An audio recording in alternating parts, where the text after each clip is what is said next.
All right, guys, as you know, we are going through a very deep era right now of absolute wokeness in all of our media. Now, of course, you still have people out there who just act like and say that wokeness does not exist, or that these things are not happening right now, that companies have not been completely taken over, even though we have evidence over and over again, and it doesn't even matter anymore. It's not even about evidence. At this point, we're at such a place in time where there is no need for evidence. We live in a woke reality, but of course, again, this is their politics. This is their world. This is their reality. This is what they believe to be as normality. They don't believe as if there is a world of normalcy or anything that came before their woke, egalitarian, progressivist politics.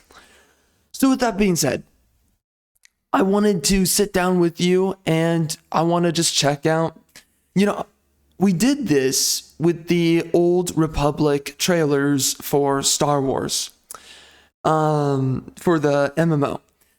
And I loved watching the first, I think it was 3 or 4. I'm forgetting right now. I think there's overall 5, and I love the first 3. They're so good. So that was a good one. I don't know when that video is coming out, but we have right here the Assassin's Creed trailers, which used to be freaking awesome, freaking amazing. And I just assumed to myself, well, why not just check it out? So I don't know how many of these we're going to go through, because my intention was actually to go through the ones that I love, the ones that I know. But, I found this video, which is all of them, all of the cinematic CGI trailers. Yeah, remember CGI, by the way? I miss CGI at this point. I just miss.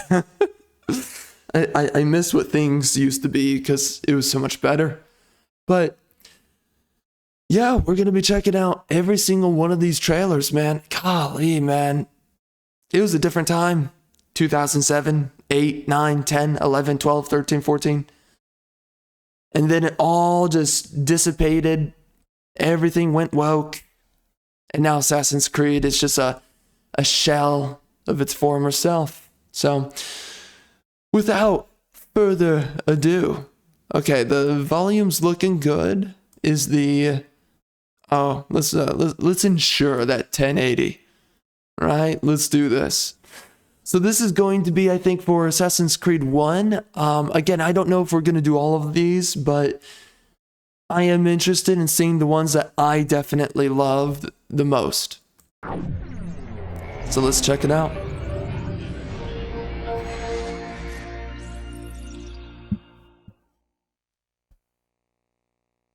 Man, it's been such a long time. With these games, these companies, I mean, they were built. Did they always have that, by the way? That disclaimer for all their games? Why do they have that disclaimer? It's not necessary.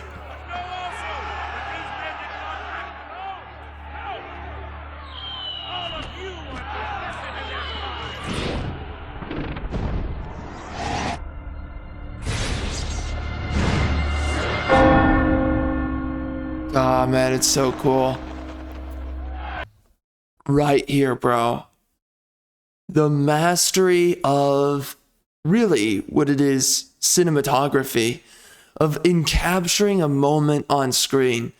And then how do we use this moment that we're capturing here? How do we use all the moving stimuli, right? All these different factors, all these different themes that we're seeing within this very specific scene.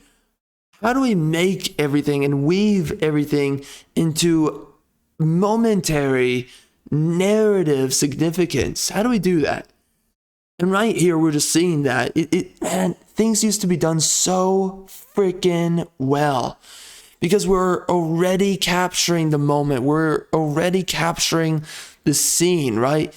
He's sitting there on the perch. He's just gazing out towards the crowd, kind of in this somewhat power stance, a masculine stance, not androgynous, not man or a woman could be standing this way. No, this is a dude. And he's freaking sitting there like, I'm ready. I got a mission. I got a target. I'm going to take him down. And it's just like a man on the freaking, what do you want to call it, right? Man on a pyre or whatever. Kind of like Batman. You're sitting there and you're perched and you're ready to pounce onto your target. You know, we used to not just question what made masculinity, what made femininity. We used to not question these things. We used to not believe that women can do what men do, that women can just fulfill the roles of men, and vice versa. We used to believe that men and women were different, and everything was better off for that. And you see something like this, I already give a crap. Within 50 seconds of the trailer, I already care about what's happening. I'm already interested in whoever the frick this guy is. By the way, his outfit is cool. Outfits are not cool anymore. After all this time, this crap has aged so well. I still love what I'm seeing. Despite all this wokeness, despite all this horse crap that we see today, you cannot remove how cool the factor of what this trailer is right now. You can't remove it.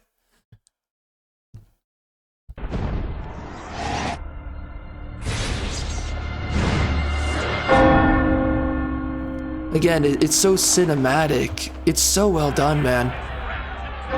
When our trailers were this good, when our cutscenes used to be this good, everybody wanted movie games. Everybody wanted to have games with more cutscenes in them. Of course, not an actual movie game, but we wanted more cutscenes. We wanted more story because you used to have people who understood how to make a scene compelling and how to capture you within these thoughts and ideas of a moment and then a narrative and then a scene and then an entire story arc and then go on and on and on until the ending of a story. And now, nobody gives a crap. Everything's laughed out of the room. Recently, we had Dragon Age the Veilguard. Absolute millennial dog crap. Who gives a crap about the story? Who gives a crap about the characters? Who gives a crap about these scenes? No, you just make fun of it and you move on. That's it. But it's stuff like this. You give a crap about what's happening. You're here for it. You want to get stuck into this world. You want to be immersed into it. You want to completely throw yourself into this. This is something you want to spend your money on because it's enticing.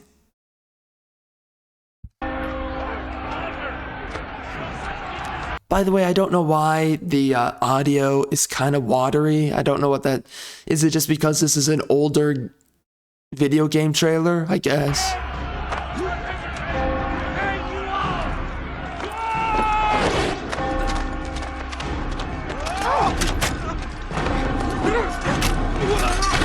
Frick, that's so cool. I don't know why it's so watery, the audio. It's kind of annoying.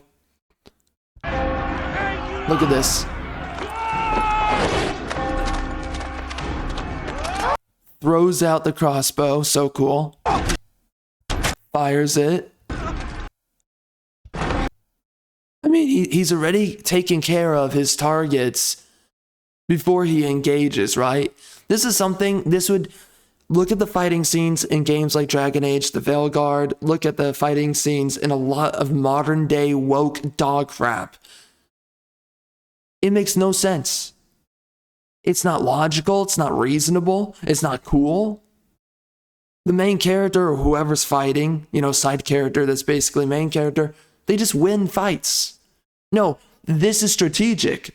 And the same thing for when I was watching the Star Wars Old Republic trailers. Same thing.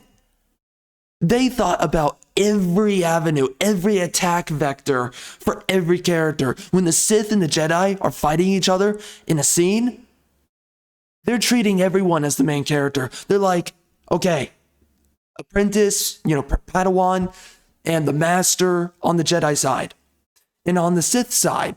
And they each have their strikes that they're throwing in. They each have their different fighting styles and personalities and temperaments with those fighting styles. Oh, why, hello there. I was not expecting to see you here. Actually, why are you here? That's strange. Well, anyways, I guess this is a perfect opportunity to inform you.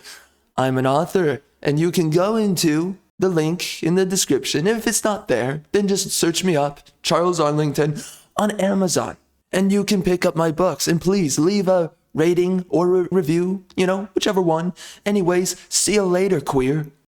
And they're each fighting in their own method, in their own way.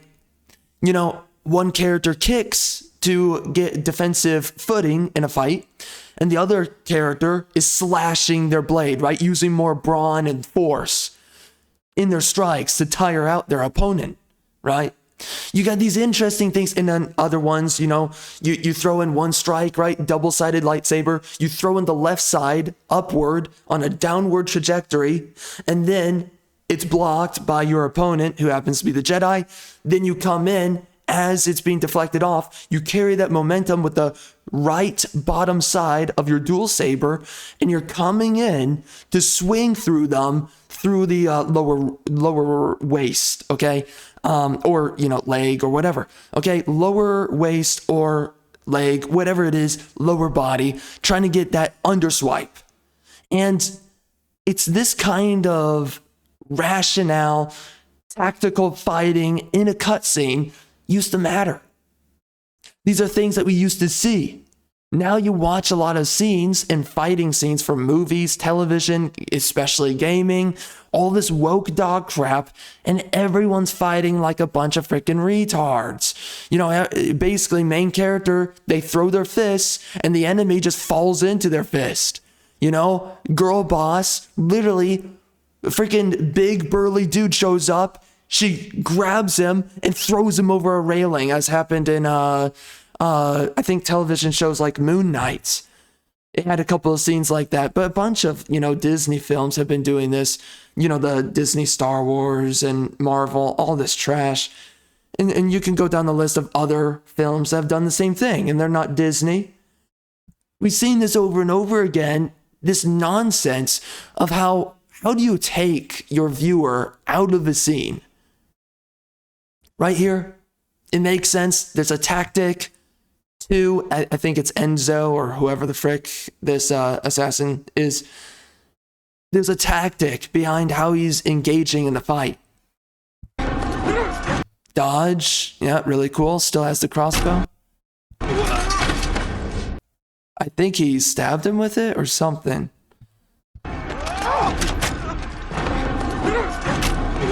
Okay. And then, man, see,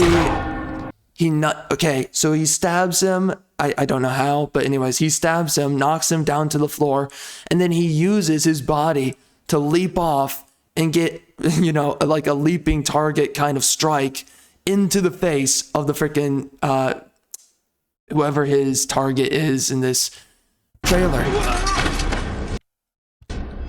It's just so cool. It's so cinematic.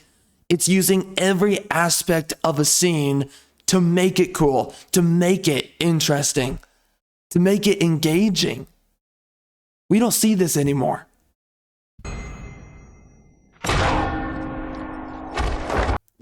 It's style, it's cool factor, it's tactics, it's everything that you want it to be. Rather than some girl boss, some chick doing something that a man does, and she's just winning the fight.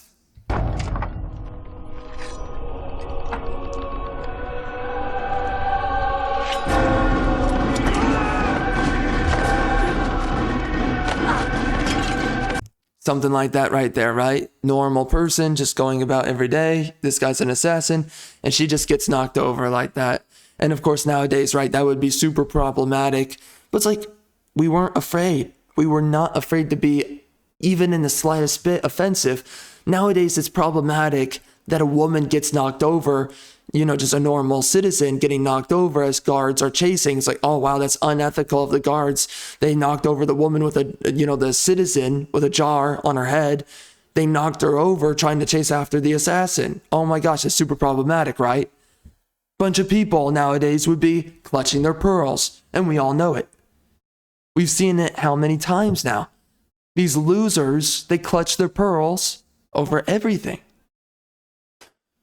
But this is why you're immersed in the scene, is because there's a personality to the guards.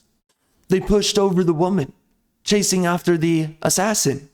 It means these guys, they mean business. They're not screwing around. They're focused on their target, their objective, which is the assassin. They got to do their job. It shows that these guys are serious and they're not to be played with if they catch the assassin. It means they're serious. You're immersed because there's reality to the characters and the scene.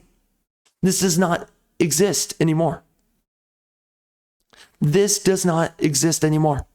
We do not see this within our trailers anymore. This is something that we are sorely lacking. And yeah, if you want to make something that's good, it's got to be offensive.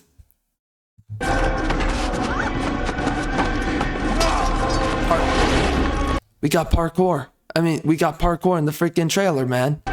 It's everything. They're selling everything of what it means to play Assassin's Creed.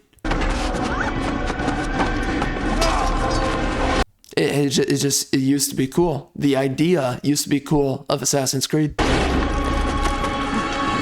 Man, dude, Assassin's Creed had a huge cultural footprint to the point that you literally have real life dudes who have done real life parkour through the inspiration of Assassin's Creed. You make something really good when it inspires people to do something real.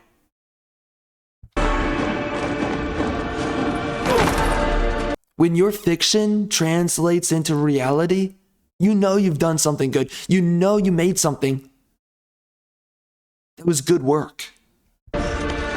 When you make something that can only be mocked and everyone wants to shame it and guilt it out of the industry, like we see with all this woke stuff, not even woke people want it. Now, woke people, right, they have to virtue signal and act like they love this stuff, but not even they want it.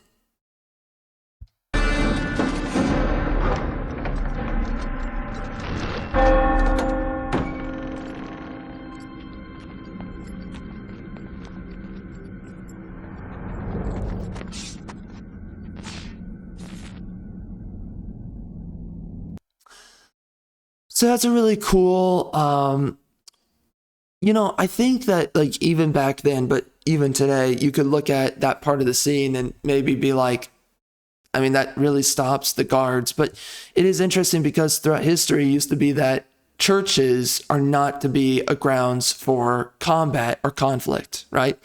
Holy ground. Wow, that's something that nowadays, I don't know who the frick would respect that without having the virtue signal. It's just a part of the world, and it just makes sense.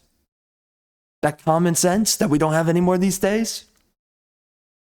Something like this, it's so interesting that, right, he's doing this runaway from the guards after assassinating the target. And he utilizes and I guess he times at the perfect time of day. Well, maybe. Because, the target also had to be around and doing whatever the frick he's up to during the same time of day. So whatever. It just all works. Whatever. You can make headcanon, but whatever it is, everything works out in such a way. He runs away to the church, right? And then by happens, you know what it is probably? It's probably the assassins, right? The Brotherhood is playing along with it and they pretend to be priests or clerics, right? That makes way more sense because when you first see them here, they do kind of look like my first thought was that, these guys are the Brotherhood. And it turns out to just be a bunch of clerisy. But obviously these guys are probably a part of the Brotherhood. But it's so cool because they mix in to this one trailer what it means to be an assassin in the video game Assassin's Creed. You know, blending in with the crowd, parkouring and climbing on buildings, running away from the guards, assassinating a target. It's immersive, it's cinematic, it's well done. They deliver all these themes and these concepts and ideas within a very short amount of time. So again, there's so many layers of what they're doing right here.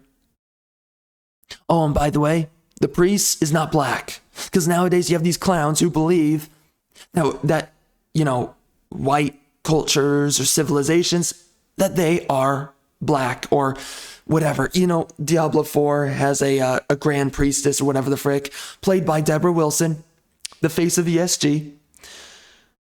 She is a general priestess for a bunch of white crusaders. It's ridiculous. It's stupid. Anyways, Catholicism, Protestantism, these are things that are dominated by what? White culture.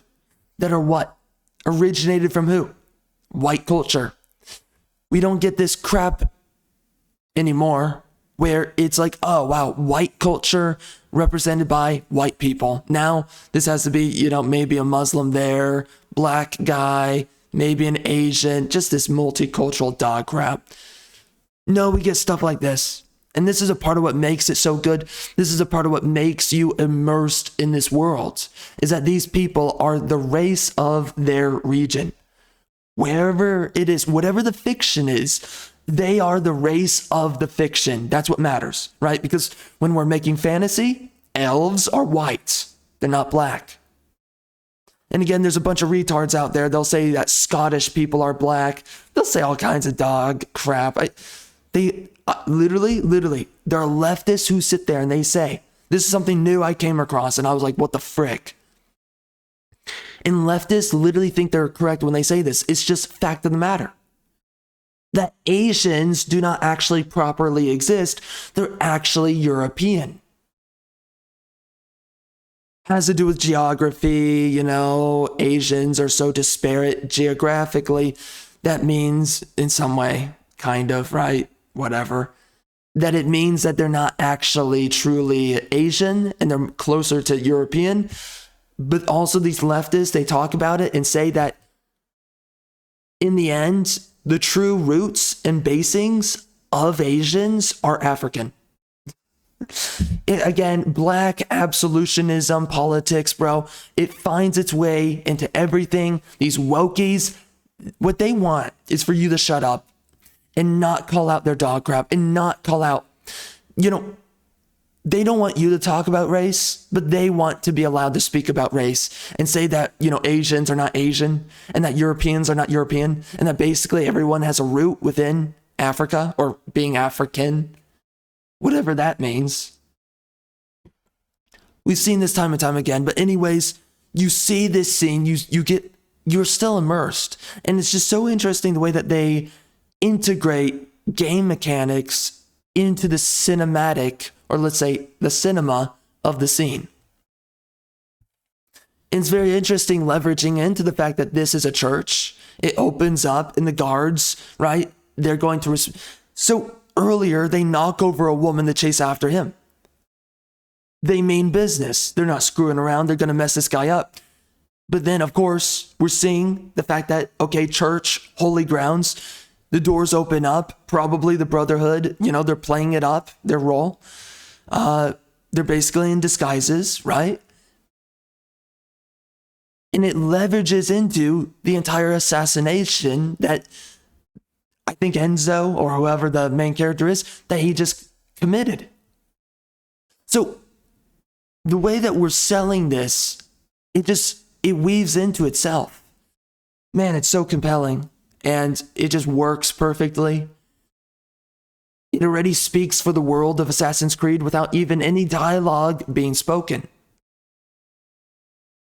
It's so well done. And they don't do any woke crap. It's just genuine and authentic as to what it is.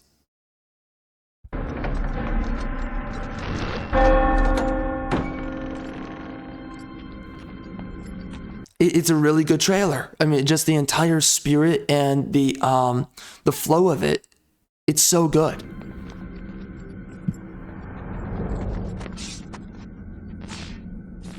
And of course, he disappears with the crowd. Oh, he walks around.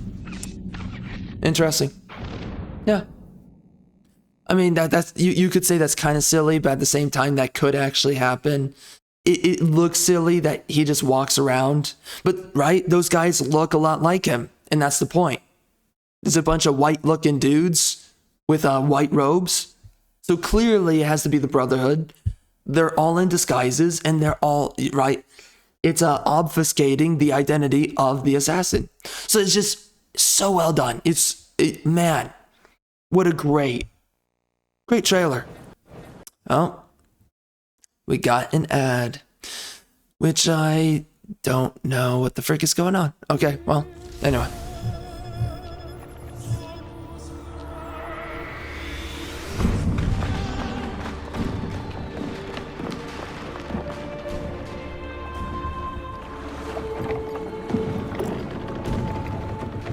I've never really been too crazy about this one. I don't even really remember it though, let's be honest. Man, I used to watch trailers though. I used to love this stuff.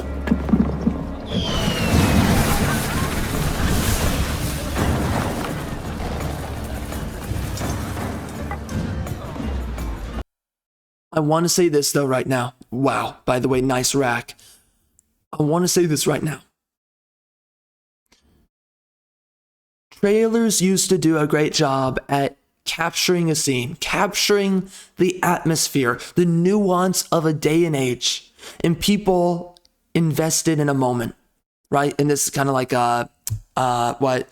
maybe a parade, or this is kind of like a courtyard, in a city, not a festival. What do they call them? Anyways, whatever, right? It's a marketplace probably for largely wealthy people or just young, middle class, whatever people. So, and they do such a great job with this. They do such a great job capturing the scene and the characters and the moment. I'm already immersed. This has only happened for a couple seconds. And I already understand what's going on. By the way, yo, what's up? Jeez Louise, it's basically Triss. Frick. This chick's freaking hot. Yeah, remember sexy women in freaking gaming? In trailers? Yeah, you want to ram these chicks. Absolutely.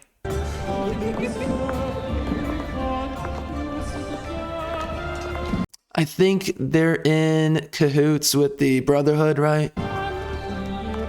Yeah, I mean, basically harlots. And again, these guys are wearing masks, so they're all a part of kind of the same group.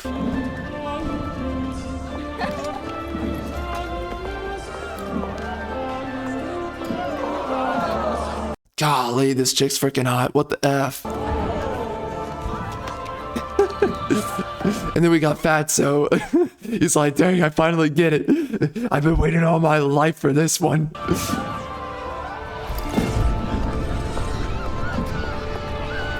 Golly, bro. And it's so well done because, right, it's a sexy hot chick with a dude that's like, he probably would have never had a chance unless he has money, right? And obviously, she's probably paid off by the assassin. And this whole scene where you're playing into men's desire, which is what? A sexy, hot, attractive woman, of course. And that she kind of makes the move on you, the provocative move onto you. She steps ahead of herself to engage basically sexually. It's not so much romantic, or romance doesn't even actually really exist, but whatever. Well, okay, right? Romance leads into always sex. So she's engaging in the romance to fulfill sexual fantasy, right? And that's ultimately what this is. And that is a part of the assassination plot. So it's playing into men's desires that we, watching this, we get it. We're like, yeah, I want to be that freaking dude having Triss Marigold with her freaking amazing rack walk up to me and, she's the one jumpstarting the freaking romance for ultimately fulfilling the sexual fantasy of getting with this chick. And this is the demise of this target. It is such a great premise. And they do such a great job with this. It's such a great, by the way, the coloration's really weird. I don't understand these older trailers, but they're good. So, oh my God. Oh, frick. And the freaking, oh my God, the cleavage angle, bro. They knew who was watching. They used to know. Well, they've always known, but they used to care. They used to care about men watching this and being like, I'm immersed. I am in the scene. Because they're doing that good of a job and they're playing into your psychology. Because there's a difference between men and women. And this is playing into how men think, what their desires are. This is what they want to see. We understand what's going on in this scene, and it means that much more to us because of that. See, he's getting lost, dancing with her.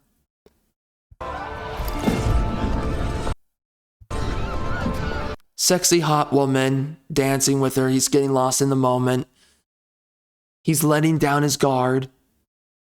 He's paying attention to things, kind of just, like everything's surreal for this guy, right? Hot woman making advance onto me. Now we're dancing.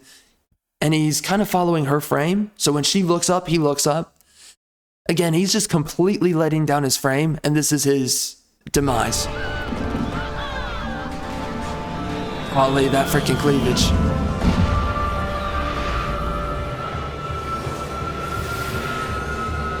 And then the horror of the fact that then she's gone. So good, man.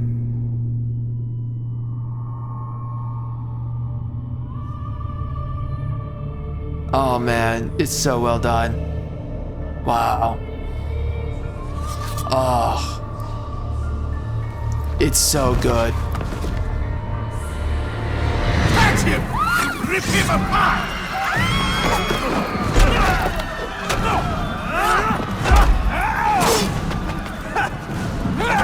I want to see that again. Catch him! Rip him apart! Man, it's loud. What the frick, man? It's louder than the last one. You can barely tell what's going on. Okay, should we slow it down a little bit? I don't like doing that. Okay, we're just gonna suffer through it. This is one thing I don't like about this one, is that it's kind of hard to see every singular thing that's happening. Rip him apart! Okay, so he does, again, this is kind of like the call sign of the assassins, is that they like to leap off of high places for kind of like alpha strikes or the positional advantage of coming from above. I mean, it's also the symbolism of an eagle, right? You're coming in, you're swooping in from above to lurch upon your target. Again, man, so much attention to detail. And this is something I mentioned within some of my recent videos, is that you can tell the difference when a man makes something, because men have attention to details, and details within layers of details. They pack everything within, and they reason it out to craft something that is so desirable to see. And this is something now we're seeing a lot of women, they're writing and they're directing a lot of the games and movies and television shows that we're seeing right now. We don't have this. Not even in the slightest. Coming from these female writers, directors, whatever. They don't do this.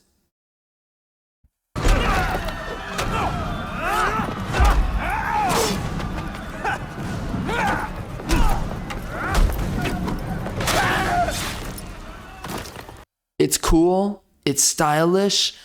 What I love about this, and this is something that we used to get, the combat is a flow of battle. He's flowing with the movements. He sees assailants and, they're not stumbling into his attacks, but he's flowing with it, right? So someone's attacking from one side and he flows with, dodging or parrying or in some way grabbing hold of a weapon, whatever it is. He's flowing with the combat. There's this tactical style to it all. It's so cool. Oh man, everything used to be so much better.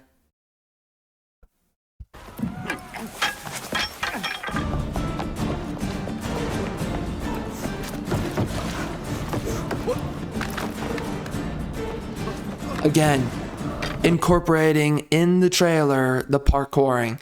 And it looks so good, looks so cool. You're like, yeah, like I want to be that guy climbing on buildings. Beautiful architecture. Of course I want to climb on this stuff, right? It's not TP huts in freaking Africa. We're in freaking Italy. It's cool. You want to be here and you want to be climbing on this kind of architecture. Man, used to be so much better. All this stuff. Now, I don't know why the shadows are overemphasized for this trailer. The light colors are diminished, and I have no idea why that is. Maybe they did that, whoever made this video, to like avoid, I don't know, copyright? I don't know. Guards! He's behind me! You have to stop him!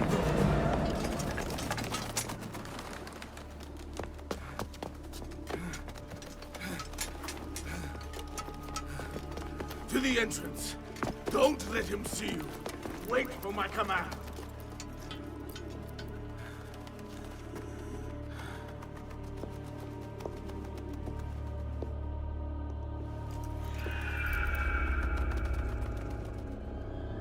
It's so cool, man.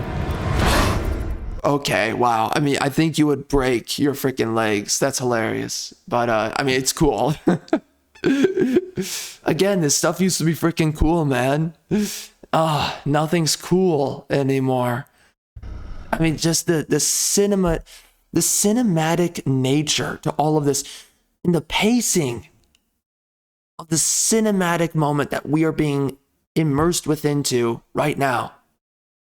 We don't get this anymore. Man, like, I'm literally immersed. I don't get immersed like this anymore when I see anything. Oh, bravo! What an impressive display. A pity you could not let your father live to see it. As for your mother, once I've dealt with you... That's interesting. So he activates the hidden blade. Oh my God. So this guy, I think, knows, this is Enzio, right? Whatever. So he knows, I guess, apparently, about his background and his history. So I guess they both have a little bit of bad blood between the two of each other, maybe. But it's interesting, right? No dialogue. He notices that something's up. The fact that this guy's not afraid, right? That's weird. He's being a little bit provocative about the scenario. And so he goes back into the shadows, which is, of course, a thematic concept about the assassins. Again, he didn't have to back away into shadow. They did that because it's like him stepping into light is him going into the aggressive, going into the combative, which is something that obviously assassins do, that they're willing to do if the situation calls for it. And then when he realizes that this is not a good combative scenario for himself, he backs away into shadow. So they're using the moment to create these themes and ideas and concepts and then deliver them within moments of each other happening. This is something that we do not see any longer in our trailers, in our storytelling. None of this effective, I would almost say disciplined, but let's just say effective, intelligent usage of themes and ideas. We don't get this anymore. I promise I'll give her my full... And again, the scene builds itself. These buildings exist here, right? The sun has set, right? Because it's later in the evening. They're having that parade or courtyard dance, whatever the frick, festival, whatever it is. So it's just everything is telling itself. We know the setting. We know the characters. We know what they're doing. We understand all the moving components. And then we're maximizing all these different components. Because the time and place that we're in does not have to reinforce this scene, but it does. Right? Again, we don't have to have him stepping out of the light into the shadow. We don't have to have that. But they're using every aspect of the fiction.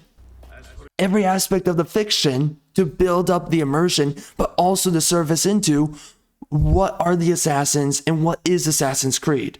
This is why this franchise used to mean something, because they paid attention to every single layer of detail. Once I've dealt with you, I promise I'll give her my full attention. Oh, wow. Okay.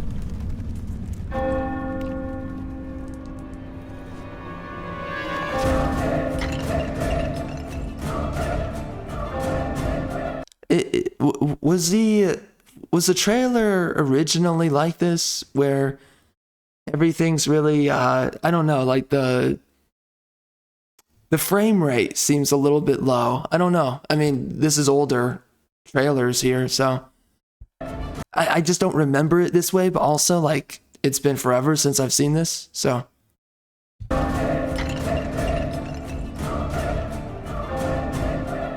But right, he shot at him, and then the mask falls and it breaks. Again, it's like the loss of his, because the mask represents his status. It represents his ego. So him shooting this guy, he removes his status, right?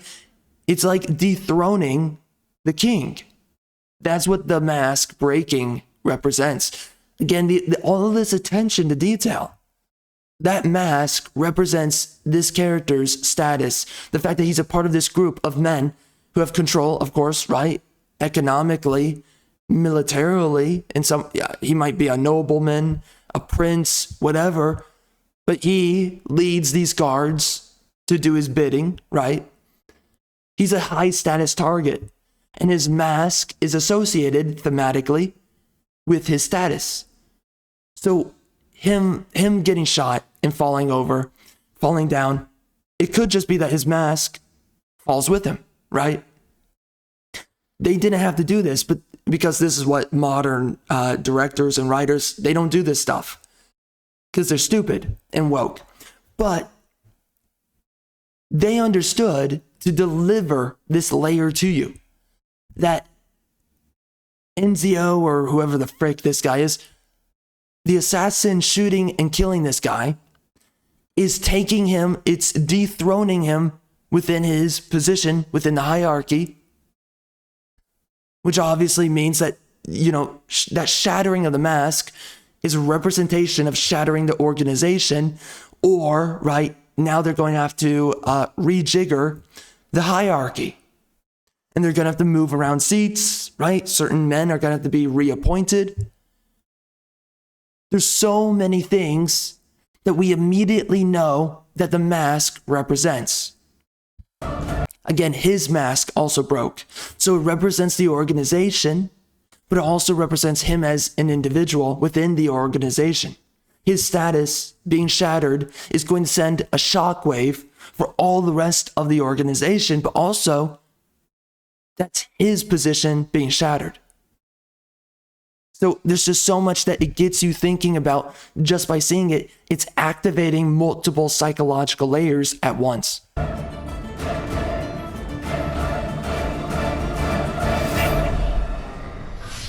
And then they really lean into it by seeing the Templar logo, right, on his chain being covered in the blood. It further embellishes that idea that I was just talking about. Really well done. Really like it. Ay, ay, ay. Yeah, we have to wait for a second here. And now we are in Rome. Nice. This is Brotherhood, right? Or Revelation. By the way, these are not my favorite. Brotherhood is my favorite of the trailers. Assassin's Creed 3 was pretty cool. I forget 4. I don't remember that one.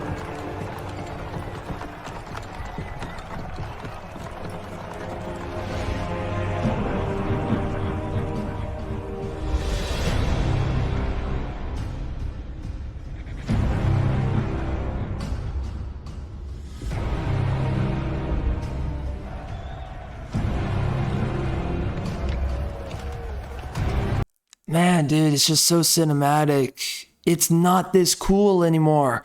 How is it that they used to make everything so immersive, so cool? And nowadays, we would be lucky to get anything this immersive within seconds. Character looks cool, the moment's cool, the pacing is cool. All of it is good, all of it's high quality.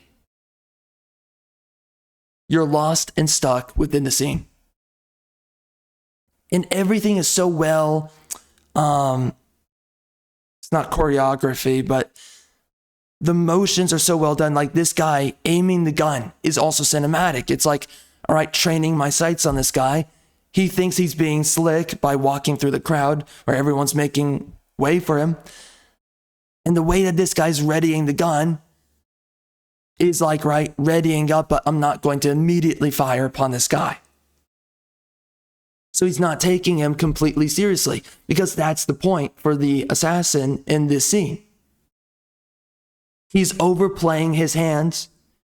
He's obviously dressed differently than everyone else, and he's just wading through the crowd to the point that the crowd, they notice that he's different, all that stuff. So they're just clearing way. So he's causing a little bit of a scene. Clearly, the rooftop guards are going to notice that. And he's playing this whole thing up so that he catches their attention. Again, all of this attention to detail. Capturing where everyone's at and what everyone's thinking. We understand everyone and everything immediately as it's happening.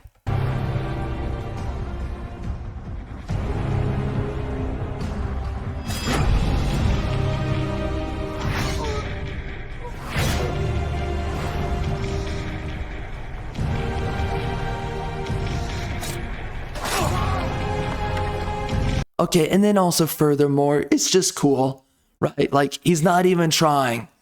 He's got this under wraps. He's got the rest of the Brotherhood helping him out.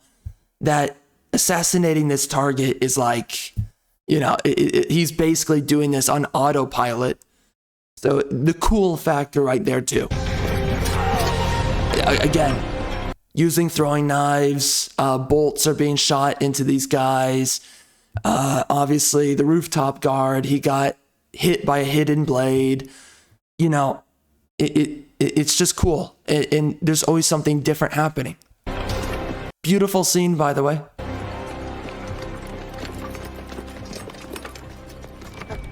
Again, it just reveals his confidence in what he's doing. It reveals, well, right, his confidence equaling his competence.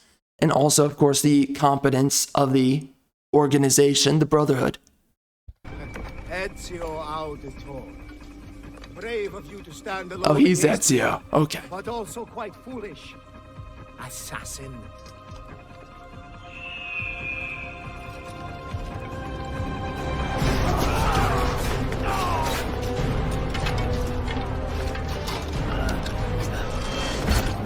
It's so cool. Nowadays, that would be problematic. You would have a bunch of retards clutching their pearls, being like, oh my gosh, a horse got killed in the cutscene. Oh my gosh, that's unethical of our really cool and awesome hero. How did modern men become such massive cocks? How did it happen?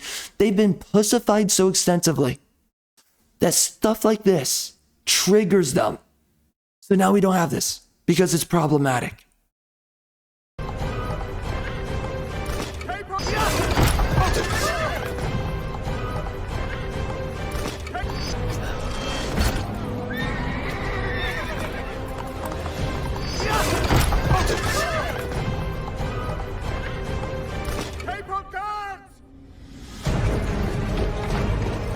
For the time and age that this was made, the cutscene quality is terrific. So much stuff used to look so good. I mean, how long does this take to make? Genuine question. We don't see anything, honestly, of this quality, of this caliber anymore, and we have better technology. Why did everything used to look so much better?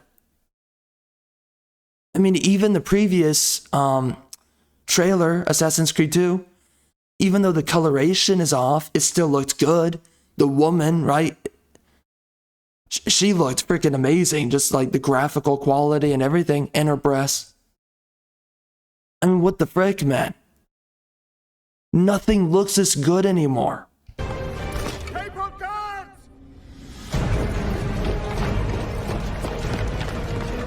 It's such a cool just scene, man. Such a cool scene.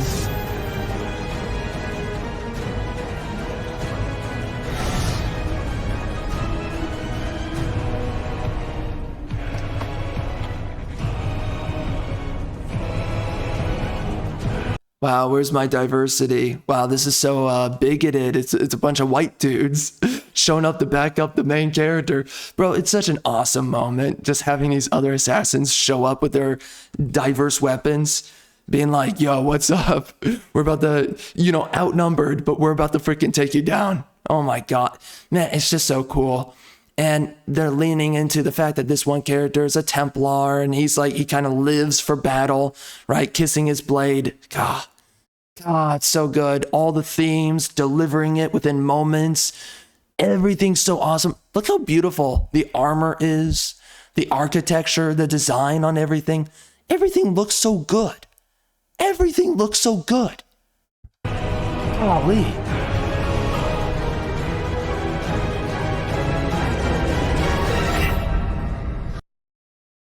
Oh, that was Brotherhood. Oh no. Bro, okay.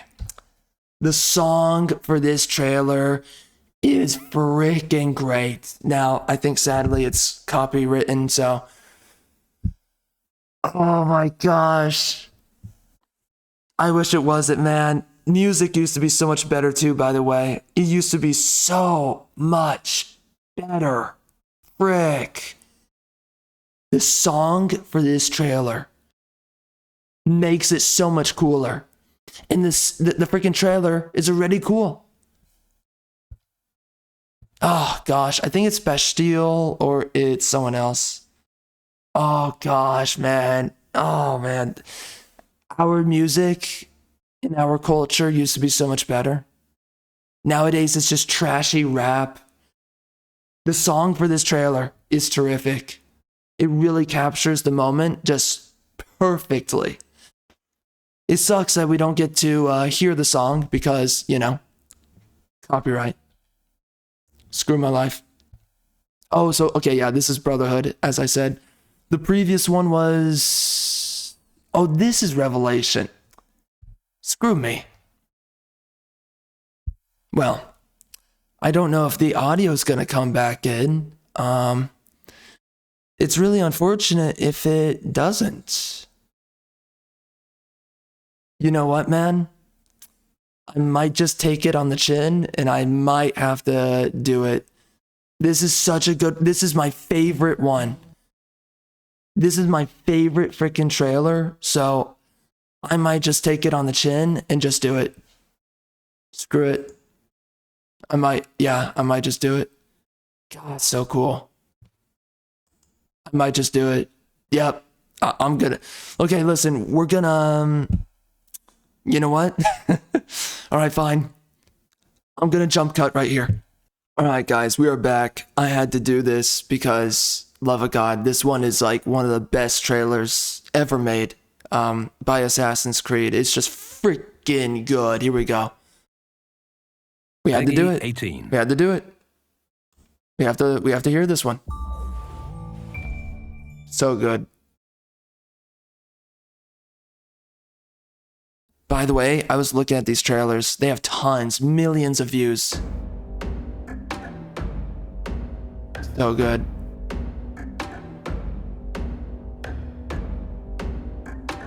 So freaking good. Such a great capturing of the scene. Oh man. Dude, oh my gosh. You know, I try to do this thing where I like pause every so often, but I think the copyright just hits regardless. They don't care if you pause. I think they used to. Not anymore. Screw you though. I'm gonna bring it up. I love this one so much. Alright, let's just bring it up. I love this one. This is such a good trailer right here. I don't know who this artist is, but he does a great job. Frozen to the bones. I am a soldier on my own. I don't know the way I'm riding. I want to be very clear about this. Music in American media used to be about the historical epic, the heroic epic. It used to be inspired by things like the Odyssey, like the Iliad, like Beowulf, go down the list. Used to be this traditional heroism. Nowadays, it's nihilistic. Nowadays, it's delinquent and degenerate. We have completely devolved. And it's so sad to see, you know, because you see and you hear this and you're just like, this is beautiful. The music is beautiful. The scenes are beautiful. The moments are beautiful. What's happening is compelling. And we don't have that anymore today. Sadly. Nowadays it has to be rap music. Nowadays it has to be for low attention span that has nothing to do with the minorities at all. Nowadays it has to be about we have to constantly compromise ourselves and compensate for the fact that, oh, apparently no one's going to have the attention span for this, right? Oh, there's not constantly someone dying on screen, right? We're not just cleaving a weapon through everyone. Oh, there's not constant rap music playing as we're watching a scene. Freaking, man, everything's such a joke nowadays. It has to be fast, fast, fast. There's no slow, there's no thoughtful, there's no resting within the moment, your thoughts around that moment, and just being contemplative. We don't have this anymore. The last contemplative trailer that we actually got was the first Descendant trailer. Now the game, I have 2 videos that are going to be coming out in the future about it. Not yet, but I did the trailer reaction for that one. And you know, I really loved the trailer. The game, on the other hand, I tried to love it. Could not. It sucks, okay? But the first Descendant trailer was amazing, and that's the last good trailer that we've gotten in a long time. Anyways, man, just listening to the lyrics and how they join with the scene, it's so well done. And look at the architecture in the background. This is a great set piece right here. It's just beautiful. And you pair that with the lyrics. It's great.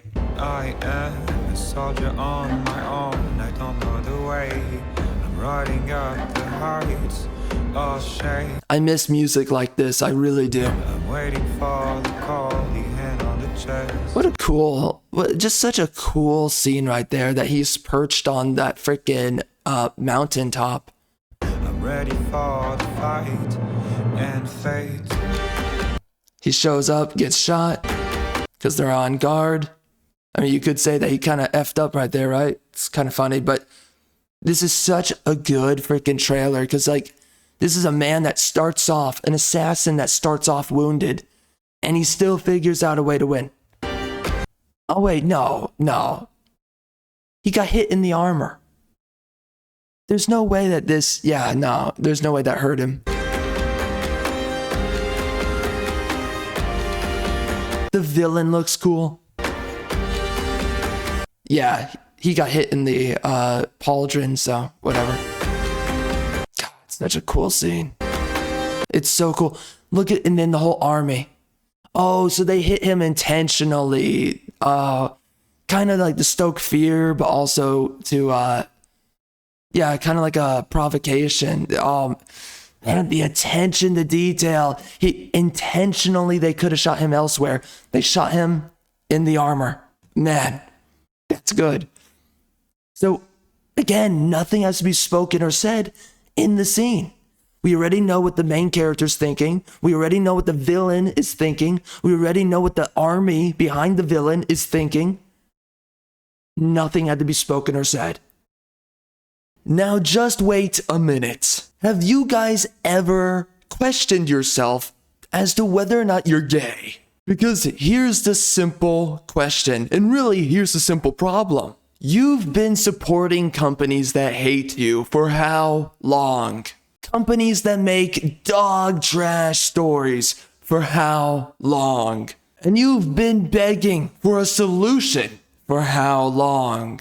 Well, here I am, destined unto you by God. Maybe we are exaggerating a little bit, but let's go with it. I went out of my way to provide to you these stories. I went out of my way to take on the burden of storytelling, to become a steward of narrative, so that you finally get some narratives that are worth your time. Listen, man, just get on over to my freaking Amazon book page, pick up one of my books, or don't if you're gay. It's totally fine, bro. You're into freaking dudes. I get it. Anyway, back into the video. You flaming homosexual. This masterful wielding of narrative and theme is something that we now, today, we sorely lack exactly this. It's so well done. What the biatch. And the music, man. The music and how it conjoins with the scenes. It delivers everything that you want to feel from this moment, from what the narrative development is of this trailer. You're seeing everything you want to see. This is so well done.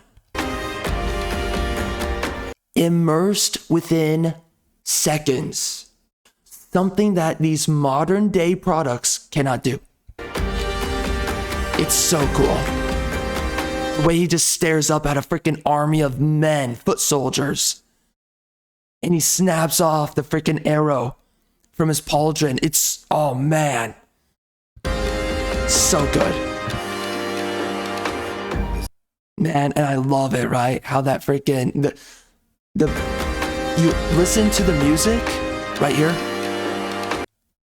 Arrow drops, the music is dying down, and obviously this is the silence before the storm, right? Silence before the combat. And again, the very iconic leaping off from higher ground to get in a lurching attack, right? Kind of like an eagle. Oh God, it's so good. Again, it's stylish. This right here, you could say it's like, oh, that's stupid. You know, if you want to nitpick it to death, of course, and be a loser.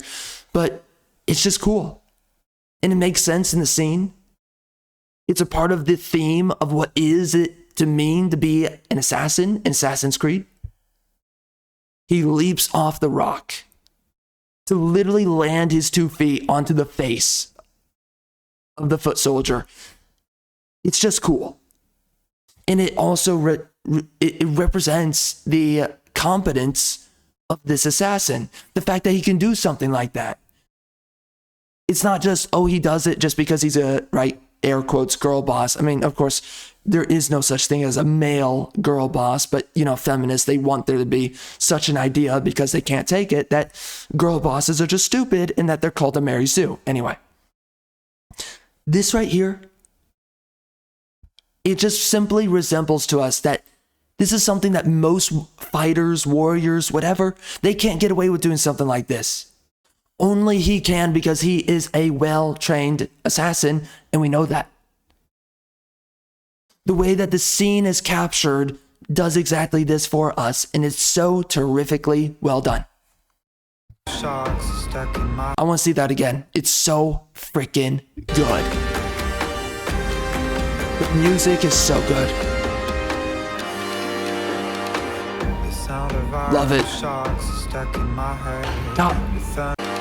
High speed, high octane action.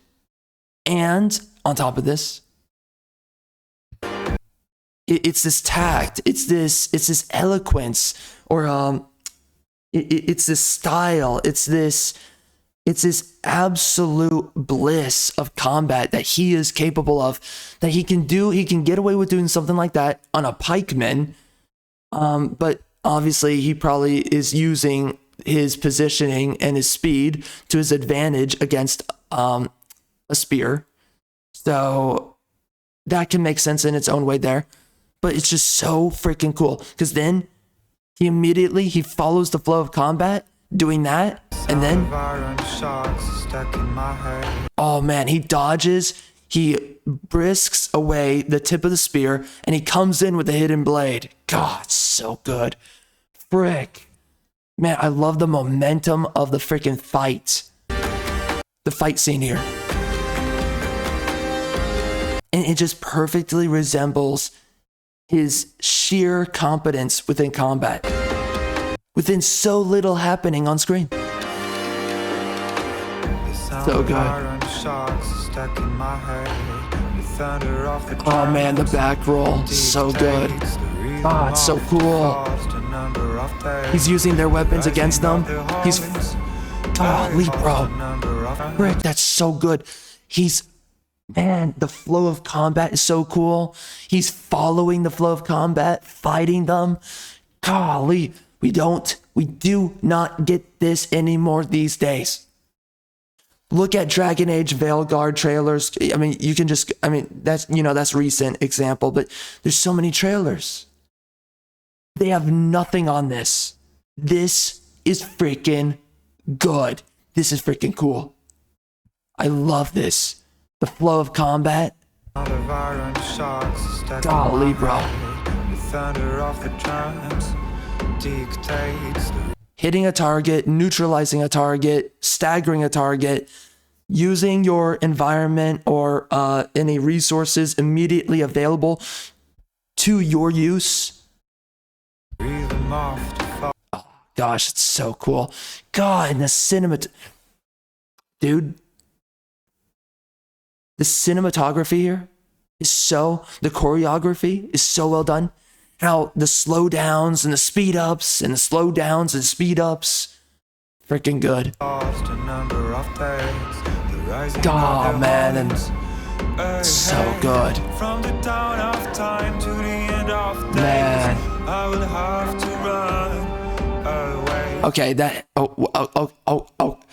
Okay, okay, so I guess there's armor on the hood.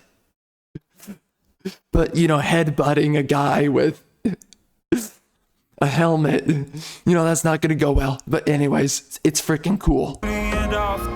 Again, grabs him, and he uses this in the flow of combat, right? To hit the guy behind, which, I mean, it's kind of stupid that guy came in with that kind of an attack, but it makes sense that they're fighting a target that is highly trained. So they're obviously kind of frantic. They're anxious. So they're kind of acting ahead of themselves that they're doing stupid stuff like this. It's cool. Again, it's immersive. It's capturing you in the moment. It speaks for itself. So freaking good. Again, the headbutt. I mean, you better have armor on that hood. God, so cool. Rick. Oh, and then the double blades. It's just such a cool moment. And then the music. Rick. And then it's the that's Altair. That's who it is, right? That's the original guy. Now I'm remembering. Some reason this makes me remember the name. Yeah, so like the living memory of that guy. It's so cool. The fact that it's like a forefather of the assassins is with you as you're in combat. It's just such a cool idea. It's a very Viking idea, which this seems to be kind of in a Viking part of the world, I guess. I think it is. I don't know what this, it looks Serbian to me, something like that. It's snowy, mountainous, white dudes. Nowadays, it would be a bunch of black guys in the snow, which you know that's ridiculous. We all know that's ridiculous. Whatever.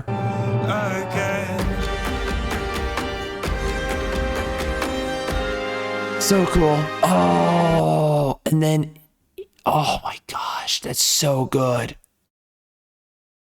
So it's like, I mean, you know, the Animus and all that trash. I don't care about that stuff.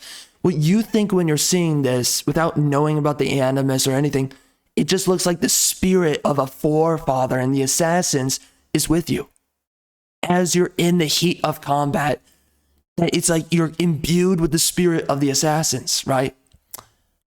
Generations of assassins. It's a cool idea. And it's a genetic idea too, which is, again, it means something, especially to men. The fact that your forefathers, the best of your forefathers, are with you as you're engaged in performance. It's a great idea and something that means a lot to men. But clearly, he is there for whatever reason, catching, it's kind of like an angelic idea too, though, right? It's like an angel, because this happens in the Bible. You will have angelic figures. They will distract in weird ways the men in the Bible. They will distract them by just showing up, right? Or glowing and being there and being this kind of celestial presence. Specifically with Moses in the burning bush. The bush is not burning because of anything outside of the fact that an angel of the Lord is what it's called. Angel of the Lord comes down and he sets the bush on fire outside of Moses's field of view in order to capture his attention. So again, the angel came down and set the bush on fire in order to capture Moses's attention. For whatever reason, he just wanted him to, he could have just approached straight up, or he could have done something different, but no, he wanted Moses to come over to be distracted. And this happens in, I think, in two other circumstances in the Old Testament. But anyway, this is an angelic idea, though, that an angel of your forefathers or something heavenly is surrounding you, imbuing you with this gift of combat, right? So again, we have these kind of like maybe Viking concepts here, but then we also have these very, obviously it's not Viking, it's more Christianic, but it's like genetically, ancestrally Viking. Of course, culturally in this part of the world, in the game, in Revelations, it's obviously Christian or Protestant or Catholic, whatever. But it's so cool, this idea of the angel of the assassins being around you, imbuing you with this combat prowess. Then he clearly, intentionally walks by during combat to grab his attention. I don't know who this guy is. Anyways, to grab the assassin's attention, which is the only reason why he loses in this fight. The only reason he loses is because his forefather intentionally distracts him. Such a cool idea. And it speaks for itself, and it means so much. You don't have to say anything. It just means something on the surface level. So cool. And again, right? Disrupting the flow of combat That exactly gives these guys the open attack vector to capture him. Yeah, man, so good because he's still trying to flow with combat. But of course, obviously, he's knocked off the rhythm just a little bit to the point that they could get this kind of edge against him. So good. It's so good. Oh my gosh. Distracted by the forefather, or, one of the forefathers of the assassins, right? Symbolically, how it catches him off guard for just a couple of seconds. Sorry, microseconds, actually. And then that's enough. Oh my gosh, dude. Again, this is why I love this one so much. Okay, for many reasons. These trailers used to be so well made. Attention to detail. Details within details. Think about it, right? We understand that because of his prowess as an assassin, he's able to get away with doing certain things in combat that otherwise most warriors can't do, right? Like leaping his 2 feet onto the face of a soldier, right? That's crazy. He is imbued with this absolute excellence because of his forefathers within the Brotherhood, right? But if you are in some way dispossessed for even a split second, that will defeat you. You will be completely, if you are not embodied with the absolute prowess of the assassins, then even within a split moment, you are knocked off the rhythm of combat and you can be defeated within seconds. Otherwise, you can defeat an entire army. But if you are knocked off your rhythm for 2 seconds, not even 2, technically, 2 seconds, then you can be defeated. That narrative idea, that theme being delivered right here, within just a couple of seconds, within just a short instance of the scene, it's so well done. And again, they deliver this idea through this right here. The fact that the blade comes down, he's trying to follow the momentum of combat, right? As he does, and as we understand that the assassins do, which makes sense. And it's the fact that he got knocked off his rhythm enough that the blade is dislodged. And basically he loses, not only his rhythm, but he loses a vital weapon component in his arsenal. And again, it also represents he was distracted by the forefather of the Brotherhood, who is obviously possibly imbuing him with this battle prowess, right? You can say it's the knowledge, the genetics, whatever it is of the assassins, whatever. Regardless of whatever it is, clearly, it's like you're falling out of the will of God that suddenly he's toppled over like this, right? In combat. And defeated within a mere moment because for whatever reason, kind of like the angelic heavenly presence of the Brotherhood is no longer with him. So not only is he losing his rhythm in combat, but now it's like a bad omen or some kind of bad fortune being thrust upon him that now he gets captured and he ultimately loses this skirmish against this huge platoon of dudes. And again, that the symbolism here of losing that the hidden blade, man, it's a great representation of how he's suddenly been disavowed by the assassins for whatever reason. It's like you sinned against God and now you've lost, right? Samson losing his strength because Delilah cut his hair, right? It's the same idea being leveraged here without even saying it, without it even being like directly one for one. We understand that something happened here. where the Brotherhood, their spirit is no longer with him. Such a cool idea, and it means so much in this trailer.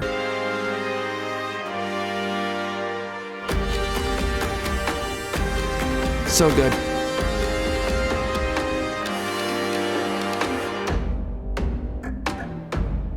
Man, that dude looks like a freaking villain.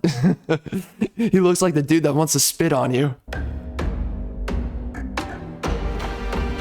Oh man, and the obstinance, and then the guy bringing out the blade, because they fear him, right? He's a high value target, or adversary is a better word.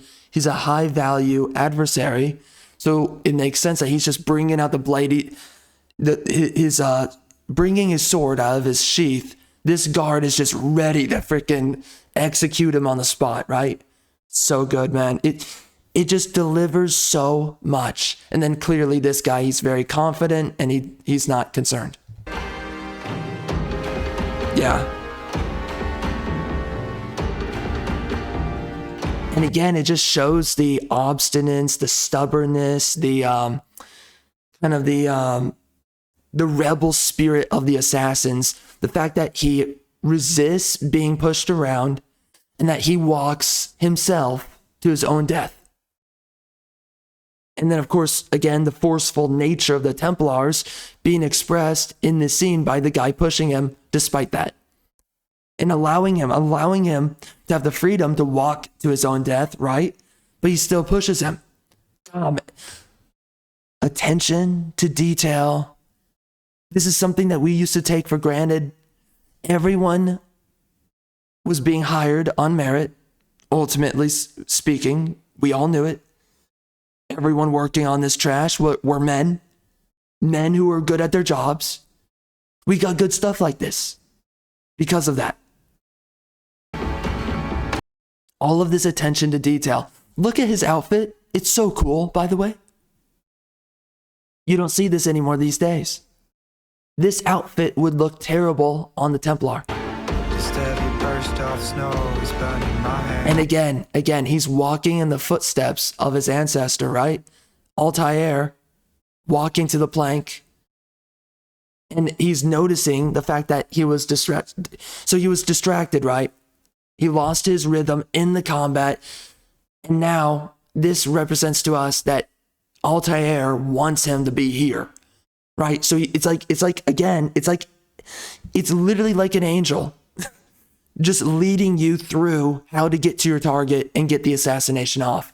So destined, ordained by God, that you just follow. God is telling you do this, just follow it and just have faith and just trust and follow through the motions. Have faith. This trailer is ultimately about faith, without even being about God. Because of course, by the way, American culture used to respect faith and God before we went nihilistic, which nowadays we are nihilistic with everything that we have, and degenerate.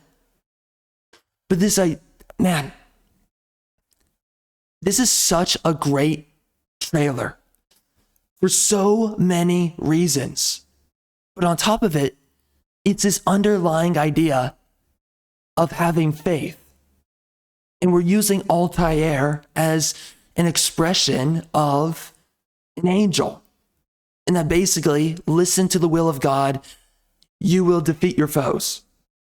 No matter how gifted you are, your gifts are not enough, or it's not the best way to go about executing your plan, which is to assassinate the Templar. So much is being spoken for here without us having to hear a single line of dialogue. This is so well done. I'm frozen to the bones. I am a million miles from home. I'm walking away. I can't remember. He looks back at the guards, which is obviously to indicate this is my target. I'm going to hang this guy. Find your eyes, your face. So good. I have no idea who this is. It might be one of the previous characters. I don't know. I have no idea.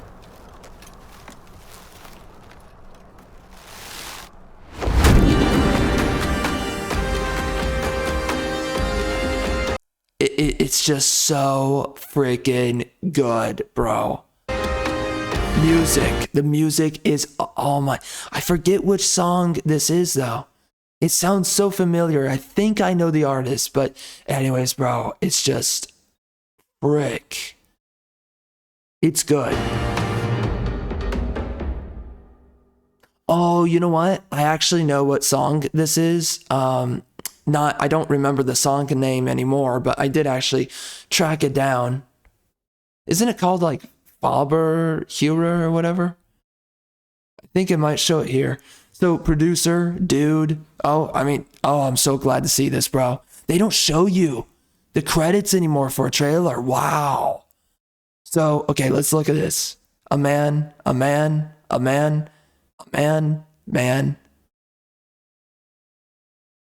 Okay, so one of the production managers is a woman. Nelly. So 2 production managers are women. Well, thank God they're not thank God they're not the directors, but I think, okay, they might be women, they might not be women. I have no idea, okay? But I mean, that looks like Nelly, so I assume it's a woman, and that's Sylvia. I think those are women. So, okay. I mean, somehow women always find their way into manager roles, even though they're not good at it. Whatever, man. I don't get it, but I mean, thank God all these directors right here, right? Thank God that it's all men. And this Istvan guy, he did a great job. Art director, Peter, he did a great job. A lot of these guys did really good work. Anyways, we got Zoltan, Attila. So maybe 2 women, or maybe, I don't know. But 1 dude, okay. We got Barbara, Sophia, all right. 2 women again in production. Production assistants. Why do we have so many women in the production? That makes no sense. Okay. Lead modeler, Tomas. Yep. Man. 1 woman right there. Yep. Let's see. Any other? A lot of like repeat names. That's kind of weird. I've seen 2 Tomases. That's weird. Is that a common name, Tomas? I've never seen that name before. You know, sometimes I think that these are fake names. Yeah, wait. So we have in here, we have another Istvan, and we have another Attila. You know, I've really started to believe that a lot of these names are fake. And I think they may have been fake for a long time. I don't know. I just don't believe that you have this many people. I mean, how many people have some of these names, you know? Like, I don't, where's like, okay, we have 2 Gabors. How did that happen? There's 3 Gabors. You know, that's so weird. There's 4 Gabors. 5 Gabors? How many Gabors are there? We have like 5 Attilas. We have like 3 Tomases. How are so many people being named the same name? I mean, how many Matthews do we have? How many Jeffs do we have? How many Alexes do we have? Okay, we have 1 Alex there. Another Alex there. Okay. So I don't know, man. It's just weird to me. Okay, we have another Alex right there. Yeah, I don't know, man. For me, I think it's weird. Okay? Too many repeat names. I don't believe it. I think it's made up. Just gonna say that right now. Okay, right here, we're gonna jump cut into back into the other trailers. All right, guys, so we are back. So that is Assassin's Creed Revelations. It is absolutely my favorite trailer of them all. But actually next to this is Assassin's Creed 3. Now, this game is low-key propaganda, right? Hating on the relationship between I think it's the Brits and also the Americans and the Native Americans. Just not a fan. But this is a great trailer. I really do like this trailer. It's super good. And I love how we capture the timepiece. So good.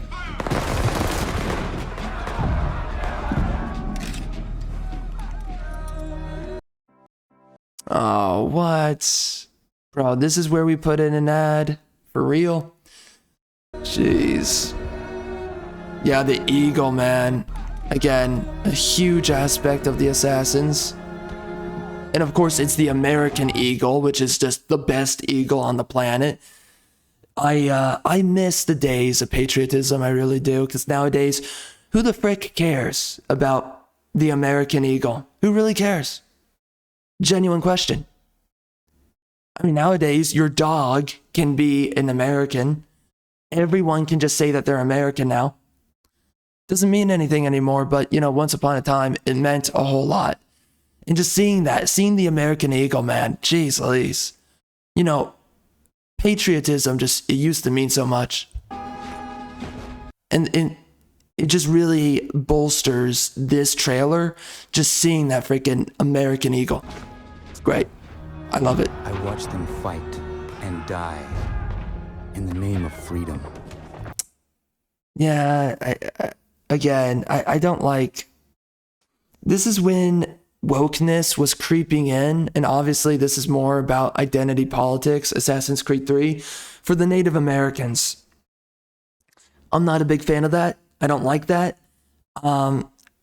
Basically at all. You know, there's certain aspects of the game's story, Assassin's Creed 3, that I largely like in the end. The characters, the narrative. But honestly, it was kind of a drag. There's elements I wanted to like, but in the end, yeah, I don't know. They speak of liberty and justice, but for who? There you go. For who? We have to be deconstructive about America. And who are you fighting for? For themselves. Yeah. Yeah, for independence from Britain. Yes. Not for Native Americans. Yes. If you're asking the question, that's your answer. No apologies, freaking Connor. You freaking woke tard. Nobody cares. Man, but I love the eagle, man. I love the eagle. Yep, again. This is something they used to do for a while, which is how do we integrate concepts of our game and its gameplay into a trailer, right? Having these interwoven trees, their branches, which is something that you do all throughout Assassin's Creed 3, is you're running through a lot of trees that have a lot of branches interweaving. It's pretty cool. I really like it. Now that's really cool, right? The eagle. And transitioning into Connor running off through the trees. That's great. That's, again, the cinematic attention to detail used to be so effing good for Assassin's Creed games.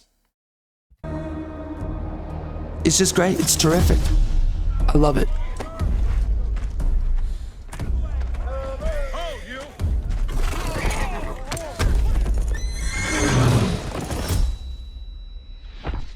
Now this is so cool, right? It's like these guys are obviously fighting the British and they're struggling, and a lot of them are kind of, you know, they're weak, on the verge of dying, whatever, injured.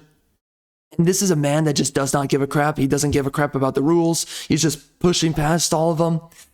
And he's just walking out to the front lines. He grabs the horse. He doesn't give a crap who was using it before him. He's like, I'm going out and I'm going to freaking go to the trenches, the front lines, and I'm going to just mow down through the Brits. Ready. Fire.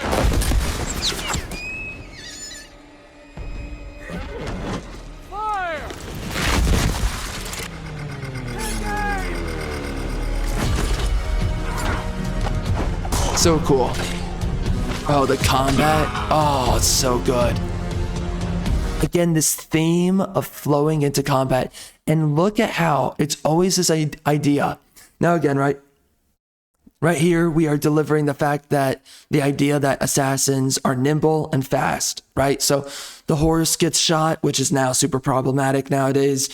Horse gets shot, it's dead. He's okay. He's running to the rock, which, you know, thank God there's a rock for cover, but he's running to cover, right? They fire.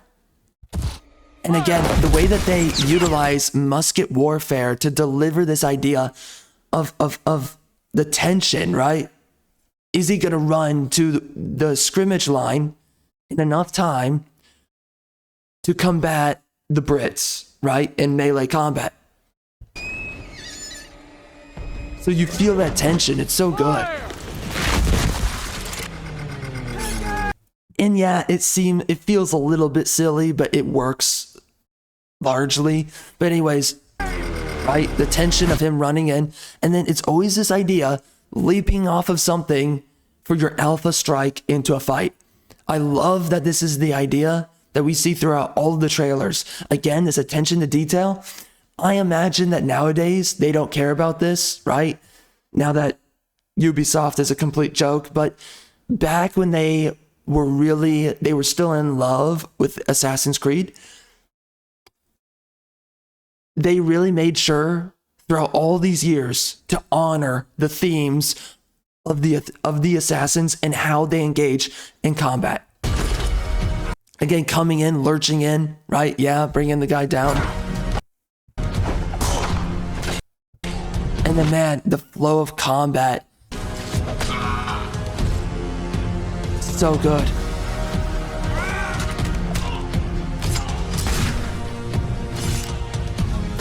So cool. And then the tomahawks. Yeah, that's great. God. And then, honestly, the soundtrack's pretty cool. I love it. Oh, God, dude. Remember when stuff was cool? Remember when it was immersive? Remember when soundtracks didn't have to be this trendy dog crap that we hear nowadays? No, this was just music that just makes you feel awesome in the scene.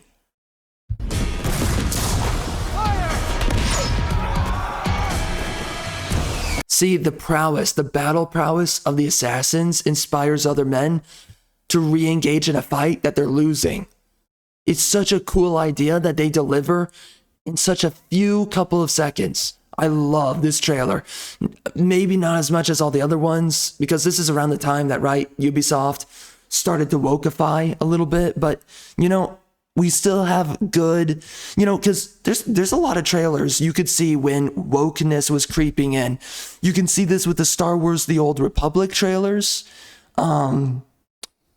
It was ever since the last trailer that we saw before everything started going woke. You could just feel that a little bit was with the two twins trailer, but I forget what it's called. But anyways, the two twins who are a part of the neutral faction between the Jedi and the Sith in the Old Republic trailers. Anyways, but you know, this is when the trailers were still good.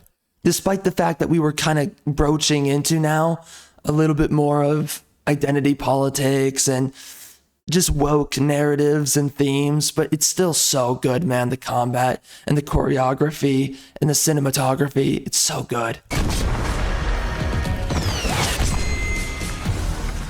It's just awesome.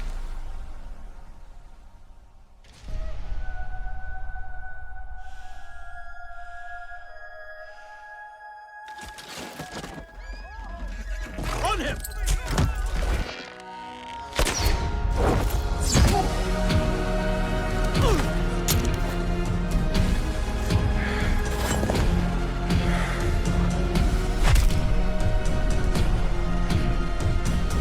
Is that George Washington? I don't know.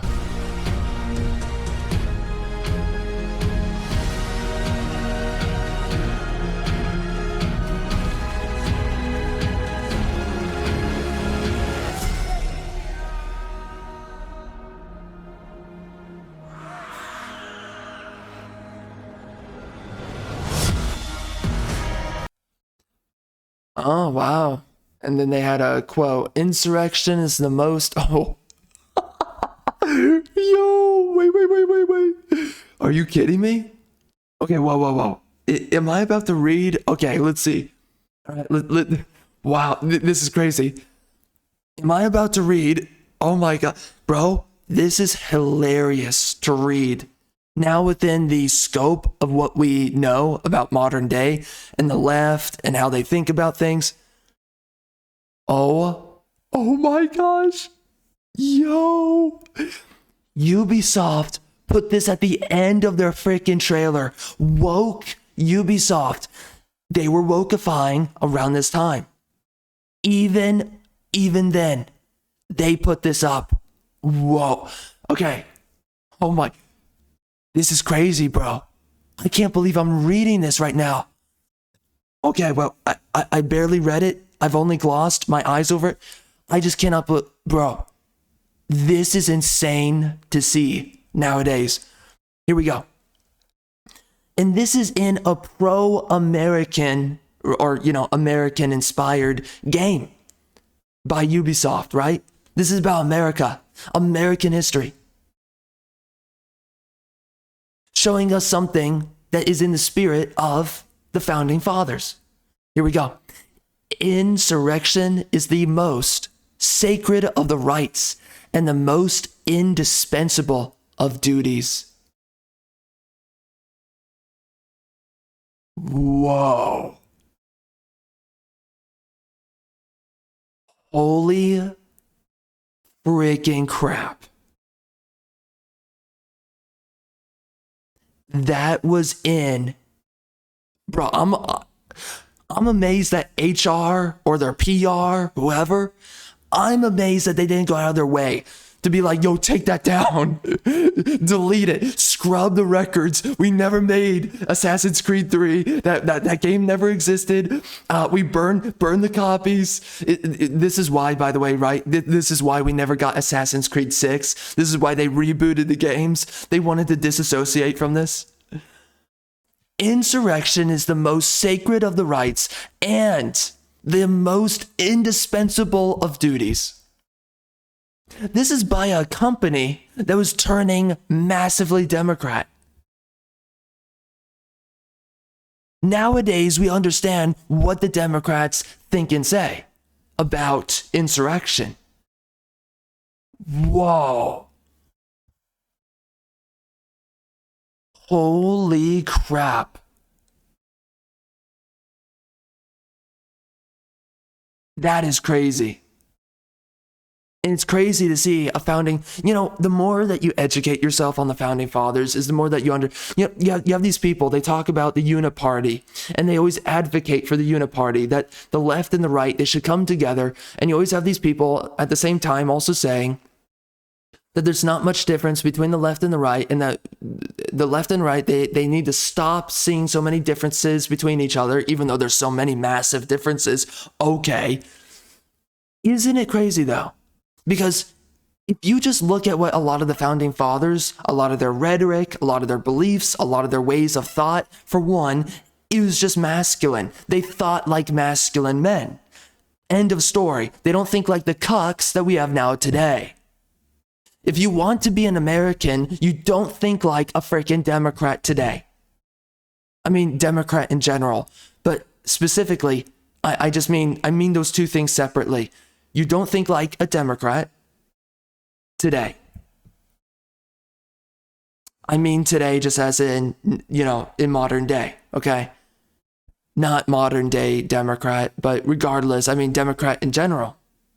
Doesn't work. It didn't work back then. It doesn't work now. It's so crazy how the founding fathers thought and how nowadays the way that they think in America has now become heresy. George Washington is heresy. I'm forgetting some of the names right now. I don't know why. Sometimes this happens when I record. Douglas Adams, isn't he one of the names? I'm forgetting right now. Anyway, so many of these men though, Benjamin Franklin, whoever else. You can go down the list of all these founding fathers. They are heresy today. Look at what the modern day left, look at what they believe in. Look at how they vilify so much. Oh, don't be a fanatic. Oh, insurrection, super bad and evil. Go look at who were the founding fathers. How did they think? They made one of the best countries ever known. No, I'm sorry. It's indisputable. It is the best society to ever be spawned in modern recorded history. Better than Rome, better than Greece, America. The founding fathers created the best society, the best government that we've ever seen in history. Now, of course, now all that's decaying, sadly. And, it saddens me to see that. But regardless of that sad, grim reality of how America is being lost every day, and eventually I think the country's just going to die. Nobody wants to save it, and everyone's a leftist cuck, including the right. America's going to be a dead country. It's just a simple truth. And it pains me to say that.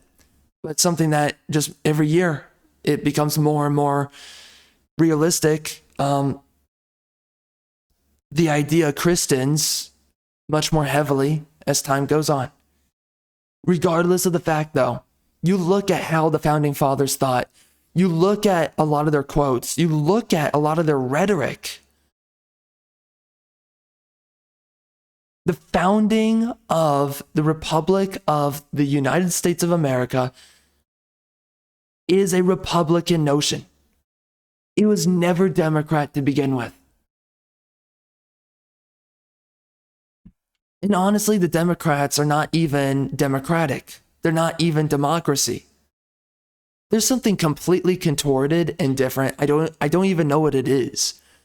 But they are certainly not even Democrats. Or I'm sorry, they're not democratic. The Democrats are not even democratic. Whatever the frick a Democrat is, though, it's a joke. And yes, that's the same thing as the liberals. As much as people try to act like it's different. And it's the same thing as the neoliberals, okay? Being Republican is very different from being a liberal, from being a Democrat. Anyway, this is something crazy to read right here. Insurrection is the most sacred of the rights and the most indispensable of duties. Wow.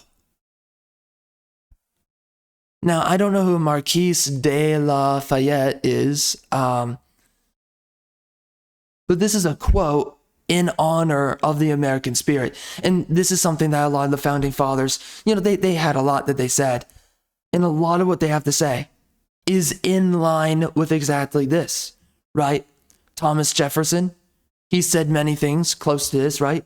That the tree of liberty must be wedded once more, or I forget exactly the wording. Anyways, but I believe that Thomas Jefferson, I believe the quote is of what he said is that the tree of liberty will have to or must have its roots wetted by blood once more. I don't know why I'm forgetting it. Anyways, moving on. But it's this quote right here is directly in line with what so many of the founding fathers once said. And something now that's completely lost onto us. When you see so many of the thoughts to the founding fathers, you realize, holy crap. Modern Americans are not American. They're not patriotic. They are not in lieu to the spirit of America. These are some of the most anti-American people. No. I mean, these are antithetical people to the spirit of America. Today, the modern, I don't even want to say the modern, just the left today, Democrats today, they're literally antithetical to America. It's just, I didn't even know that this quote existed. I knew a lot of other quotes similar to this one existed. But isn't it crazy how the left, they will scorn you for patriotism. They will scorn you for what the founding fathers thought and believed, and for parroting those thoughts and words and ideas and beliefs, for continuing in their footsteps to their convictions. That labels you as an extremist, as a problematic individual, whatever, by the left. But yet, this is exactly the lifeline of what it means to be American. And basically, what are Democrats? What are, modern day liberals and all that? They are literally the British who are now living today within the very borders, the confines of America. These are anti-patriots that once upon a time, our forefathers, they went to war against these people. And now, they leverage over us and they moralize over us anti-American sentiments. And we're supposed to just agree with them or defend ourselves as if they are the authority over our political sovereignty. Sad and pathetic. It is quotes like this that just reveals how anti-American the left is.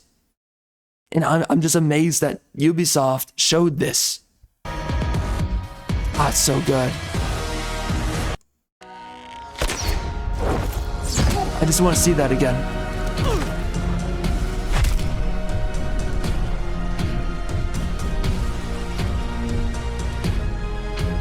So good, man. So good.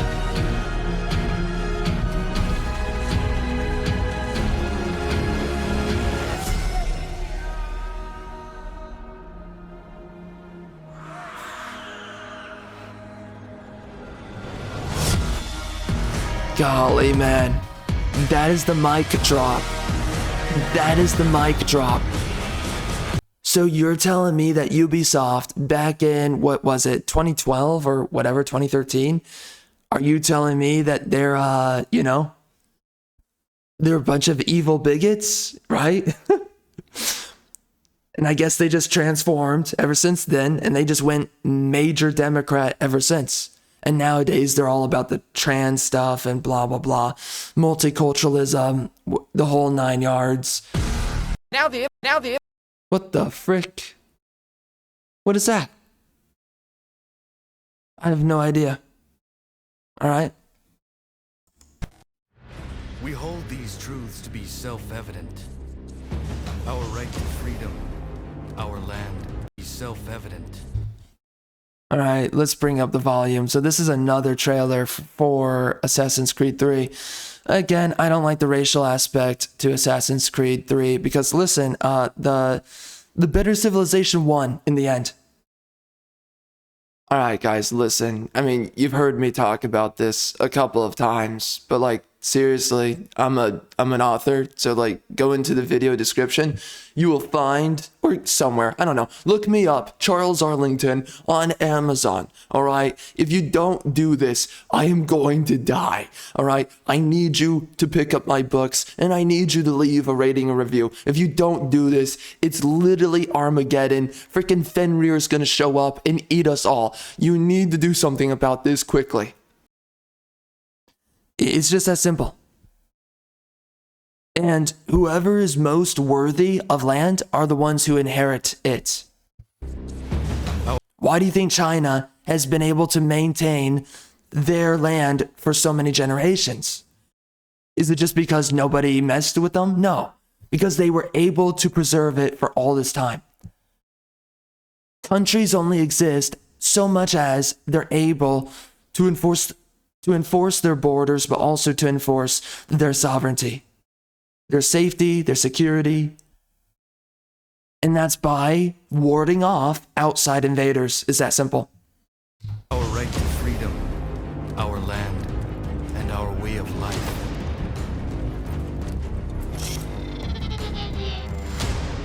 We will die for what we believe in. Man.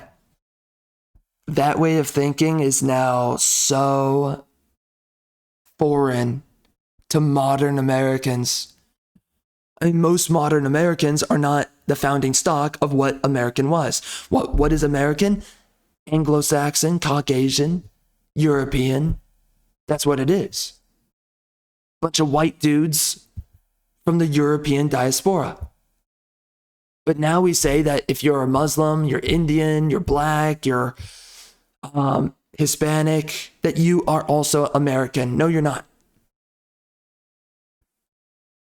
You don't just randomly label yourself as the nationality of another man's ancestry. It doesn't work like that.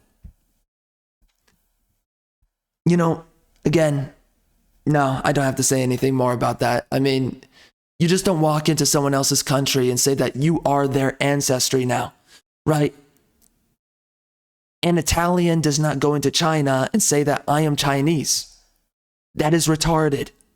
But yet we have so many, blacks, Hispanics, they just waltz into America and they say, I'm American now.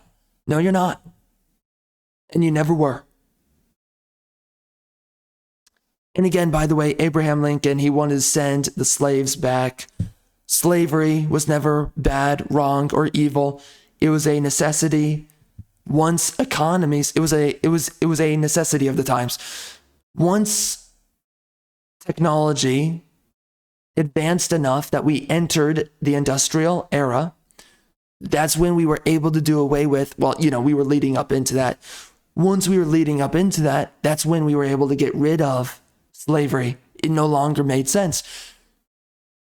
But it's something that so many civilizations, basically all of them, they all had to utilize slavery for a long time. And sadly, Lincoln, he was never able to send back the slaves. So, that's caused a lot of problems long term. And by the way, with or without slavery, multiculturalism never works. Never works. People can come in of their own volition, and it will never work.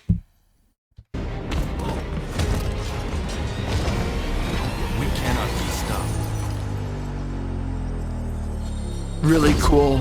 Yeah, really cool. Man, oh my gosh. Dude, because of life. Fighting for your beliefs, you're willing to die for it. So it transitions from writing on pen and paper and transitions into him fighting through. And again, this by the way, this resembles a gameplay element that you will experience in Assassin's Creed 3, which is running through buildings. So it's cool that they incorporate that. It's not a big deal, but it's just cool. It's kind of like an in-game Easter egg in this trailer, you could say, or whatever. It's a reference to their own game. Let's put it like that. We cannot be stopped. And then he jumps through and he stabs into this guy. And then, and then it redirects to the writing on, pen to paper. That's really cool. Well, ink to paper, but whatever. That is so good right there. Again, the attention to detail existed for such a long time up until we started doing all this DEI dog crap. We will never back down. Because a life without freedom is not a life worth living. Yeah, nowadays there's a lot of Americans who think the opposite. Quite the contrary.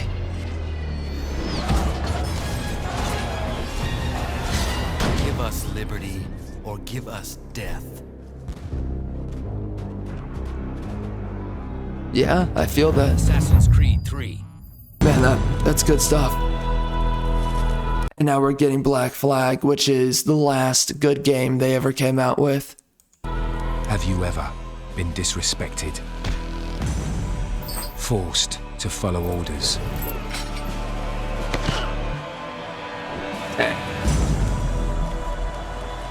So that's a kind of a call to, I guess, a reference to, I forget the dude, Ezio or whatever, in Revelations, right? He does the two-footed landing on a dude's face.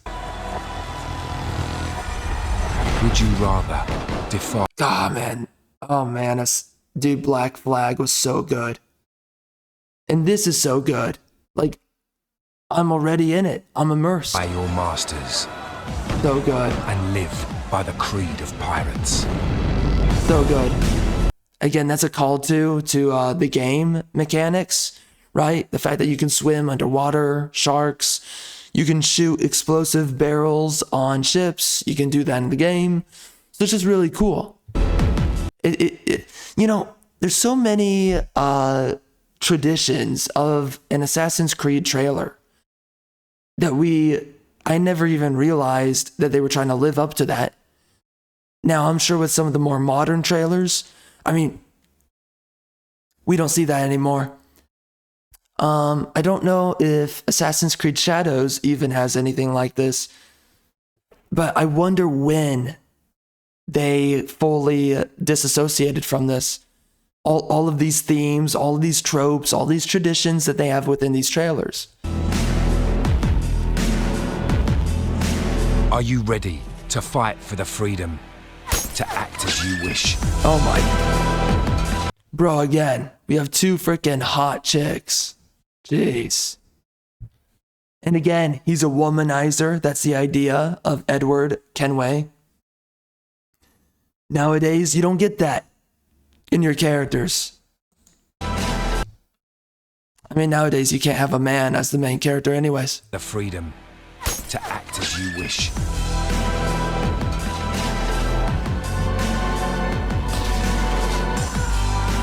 Calling all men of fortune, willing to pledge allegiance to no one. Calling all who are ready to defy. Assassin's Creed 4, Black Flag. Yeah, I would say that Edward was an okay character. He was okay. He wasn't the greatest, but, you know, I mean, the simple reality is that most people don't make absolutely excellent or legendary stories. It's a huge minority of people that do. So, you know, he was a good character. He wasn't great, but he was good.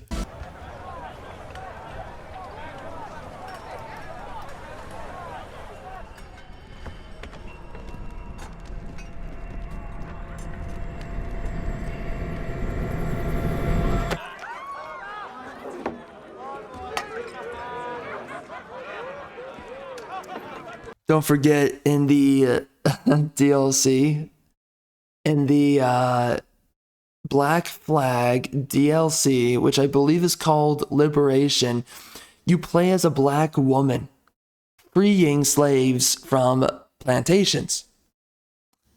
So again, that is around the time that the wokeness really started seeping in. I remember seeing that DLC. Or no, you were playing as the black guy.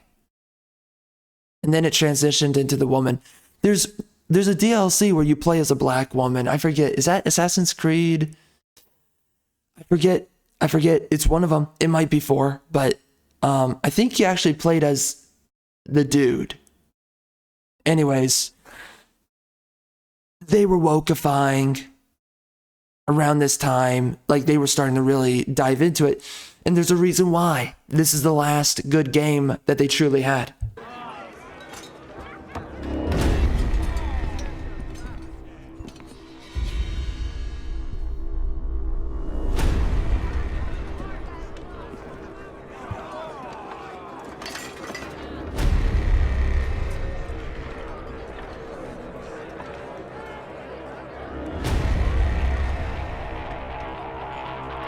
Okay, hold on.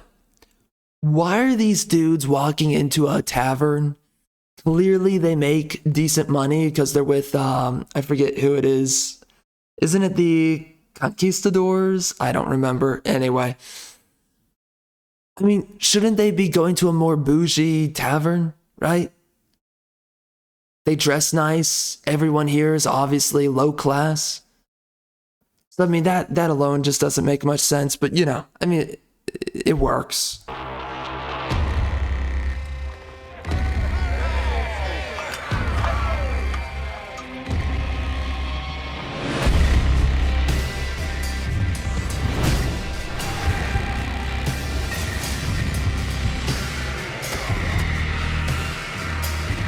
Okay, that's interesting. So he has him creating a distraction.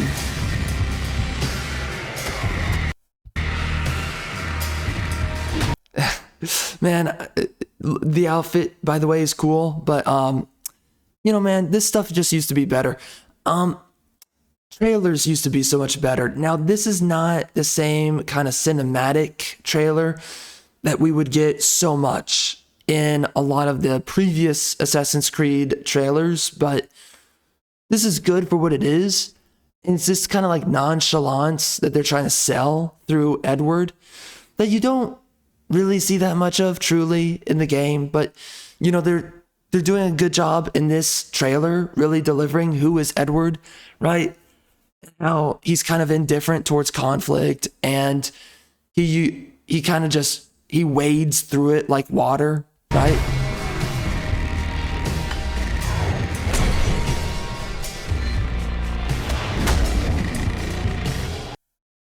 And he really can't be bothered either. That too. He's so indifferent. You know, nowadays, this bar fight, you see a bunch of dudes fighting each other, but nowadays they would be showing a bunch of muscly women and a bunch of twink dudes. It would be complete clown world.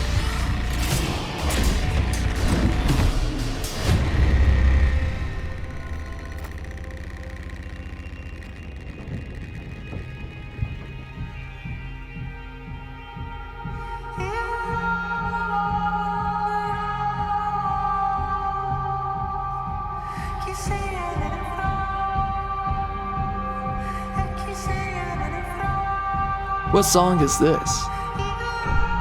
Interesting.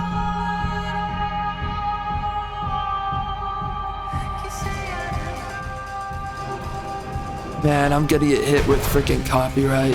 Sucks. But this is cool. A much more, it's a much slower trailer, but it's great for just really delivering what being a pirate feels like, what it means. Ship combat. Does a great job.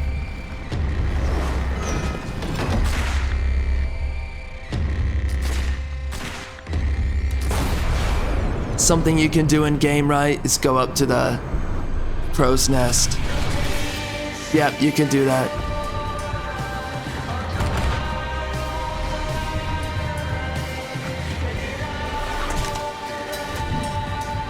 Oh man, that's so cool. Wait. I want to see that again. That's so cool.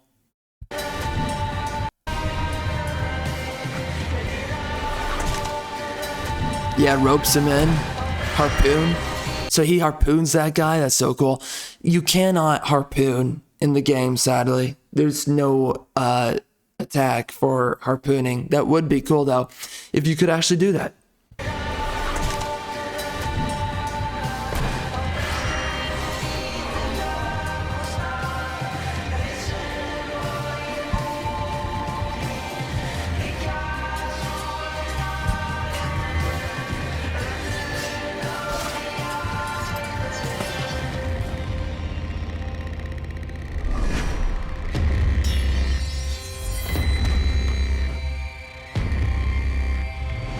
Oh, jeez. Really good though. Really good. Cool action sequence. Good direction of the ship battle, right? Man, just so many things that they delivered pretty well.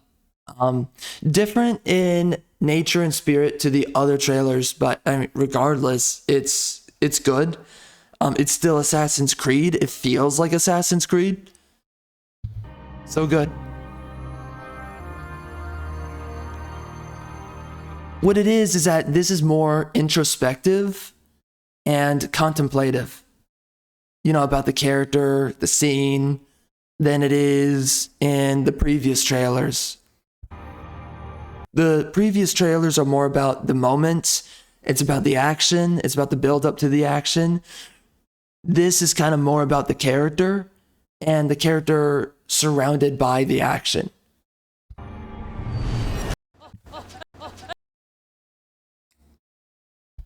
Oh yeah.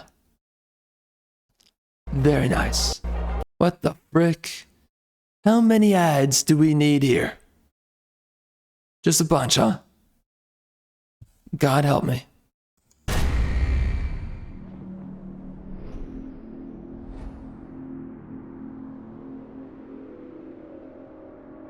I'll give you Blackbeard's honest opinion.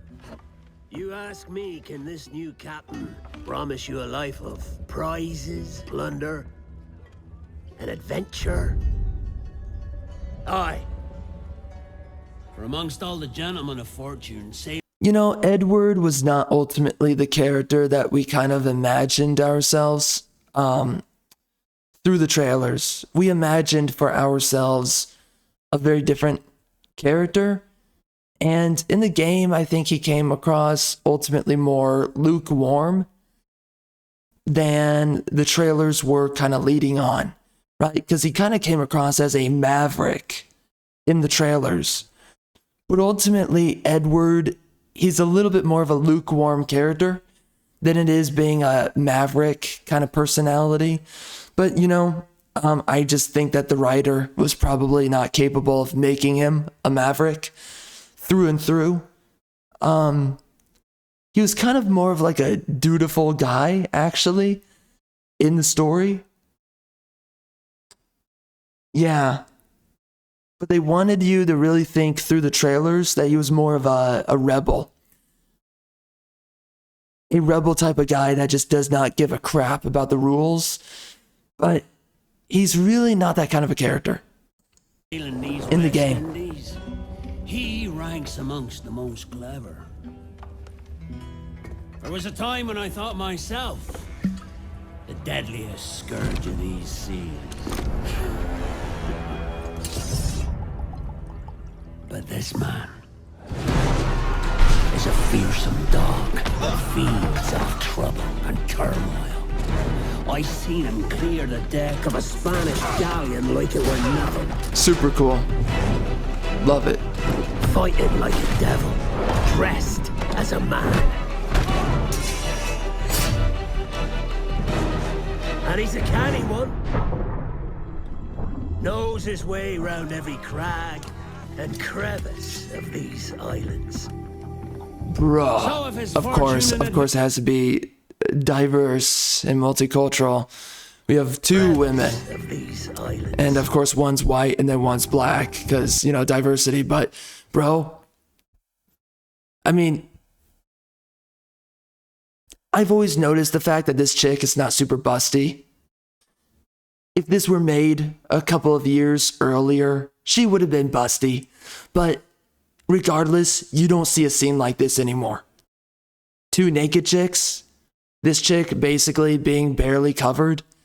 You don't see something like this. Something like this no longer made. It's crazy, man. This is the kind of thing that we say now. It's like, oh, wow, so problematic. We can't have that anymore, right? But, geez, man, this is what used to make gaming so interesting. This is what kept us engaged.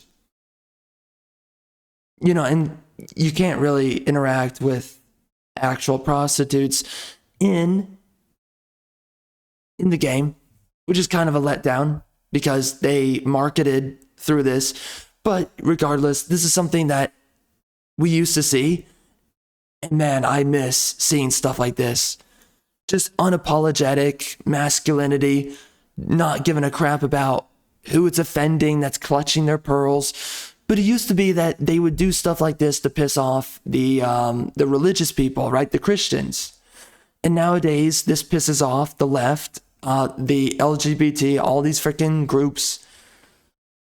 It pisses off the woke tards, so they don't do stuff like this anymore. Because their religion is what? Egalitarianism. Their God is who? Egalitarianism.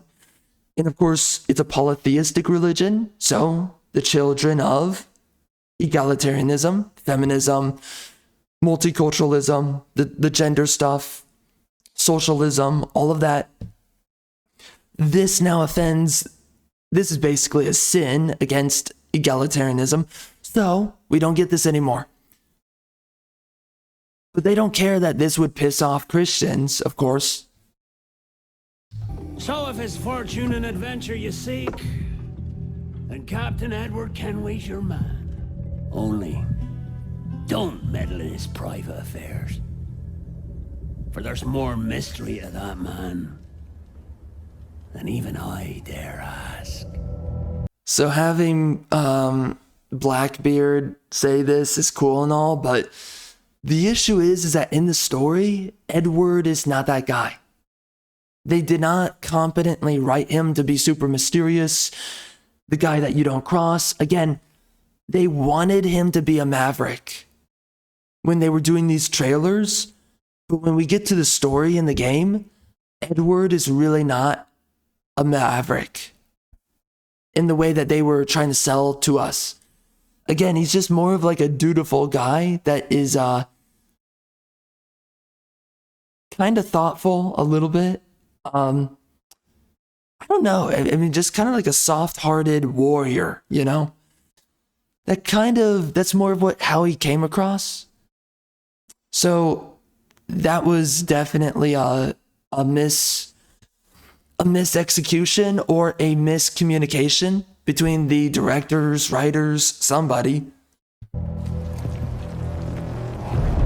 Look at the way that he carries himself in these cutscenes.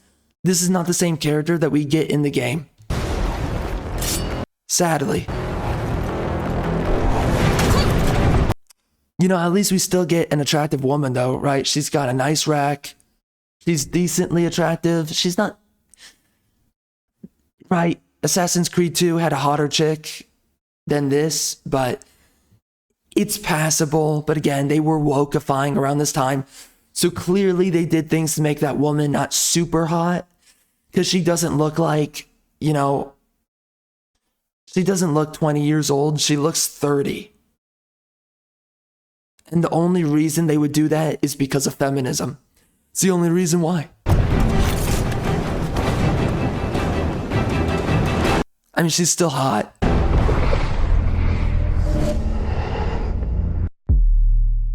Yeah, by the way, she's soaking wet after he does that. He just assassinated the freaking dude that she was with. Yeah, she's wet. I reach the end of the trail. The air is still, and I am a hunter. The hunt has led me to the forgotten edges of this world. Seasons pass, drawing me deeper into the darkness, where I have found the truth. That my redemption is found in ashes.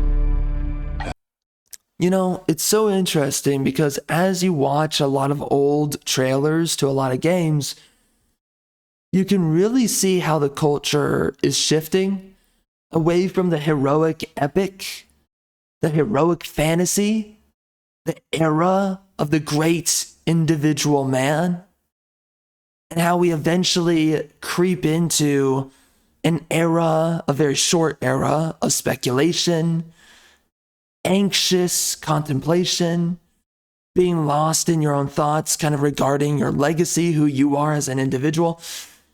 And then how we go into an era of nihilism, irreverence, taking nothing seriously. By the way, I do speak on this. I did speak on this previously, and I was going to make a video about this, but it's a very long conversation. But I've gone into pretty deep depth about this cycle of civilization that we see ourselves in. And I go into every single layer. And recently I played Tomb Raider 2013, and I go deep into this conversation. Anyway, I may or may not make the video on this topic, but anyways, we see that we have gone into irreverence, and eventually it's gone into delinquency and degeneracy, and ultimately nihilism. How our culture and also our trailers, how they've transformed, right? that I must Interesting to notice. burn away the past to set things right. Burning away the past. I wonder where we've heard that before. Again, proto-woke. This game's not really woke, but you know, the people working on it are proto-woke.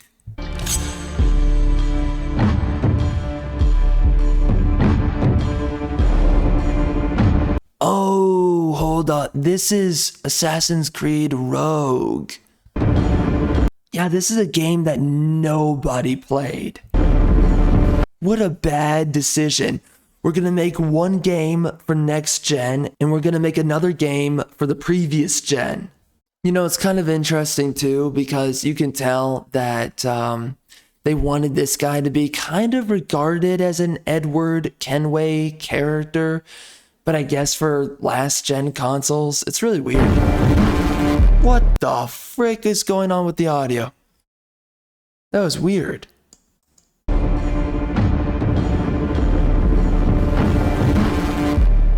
Wow, weird. Once an assassin, now their pursuer. I must destroy those who I once called brother. So this is a guy that defected from the Brotherhood? The air is still, and I am. Isn't it interesting that around the time period where patriotism and nationalism were under attack, and now they're both dead nowadays, but isn't it interesting that during the time where everyone was, the left were levying the hardest attack against nationalism and patriotism, that we have a story, that we have these characters? Because you'll notice this around this time frame, we were getting a lot of characters where it's about a man that is defecting from his kin, from his brethren, from his allegiances. He's striking it out on his own, right? A story about, I mean, and we've done this many times now, but right, like Battlefront 2, right? That's about a woman, of course. But, you know, it's about that, how she defected from the Empire. And it was around that time that we were getting stories like these. We were getting a lot of games where, or in just movies, television, whatever, a lot of media. For a little while during that period, and then we quickly transitioned into nihilism that we're now at today and all this woke nonsense. But we were getting a lot of this stuff where we're seeing a story about a man who is defying his brothers and those that he used to call family, right? A man letting go of his allegiances and becoming a traitor. A hunter. Gee, I wonder what that has to do with. Okay. And then we get an ad. Beautiful.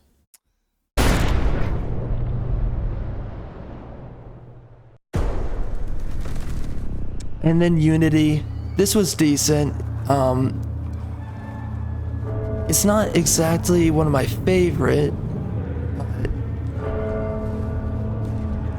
I mean, look at the architecture. It's beautiful.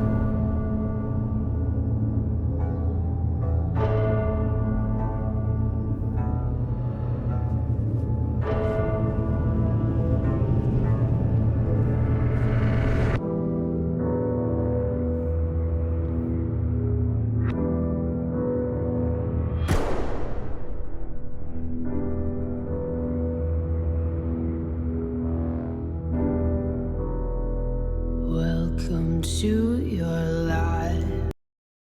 What am I talking about? What am I talking about when I have said this many times before? Look at how the transition occurs. This is so much more sullen, morose. Now this is kind of like a nihilistic sort of introspection. Like everything feels kind of like, it feels like an end of days, right? It feels like we're on the verge of collapse. Civilization or something about society is about to crumble. This is the conversion that we start to see as we head into 2017. I think around this time, this was 2015 or 16, I forget. But around this time, we're starting to see more of the culture delving into morose, depressive kind of, I mean, really what it is, it's a lot of depressive habit in your emotional rhythm or your emotional diet, whatever. Regulation is a better word. We're seeing a lot more depressive habit within our emotional regulation, within a lot of artists or a lot of, like music, for instance. Billie Eilish around this time was kind of taken off. And we were getting a lot of this kind of stuff in a lot of our media, our games, whatever else. And this was kind of a short window of culture, but this was happening. Nowadays, we're just in this like irreverent nihilism now.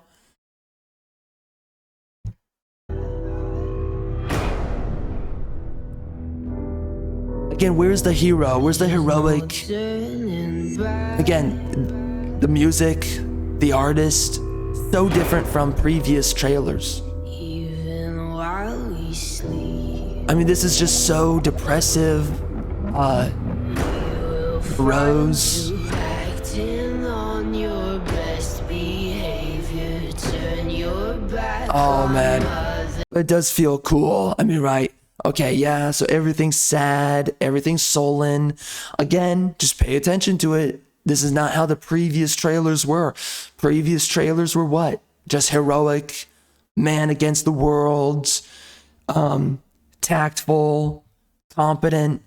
But regardless, again, this is proto-woke. Not really the games exactly, but the people working on the games.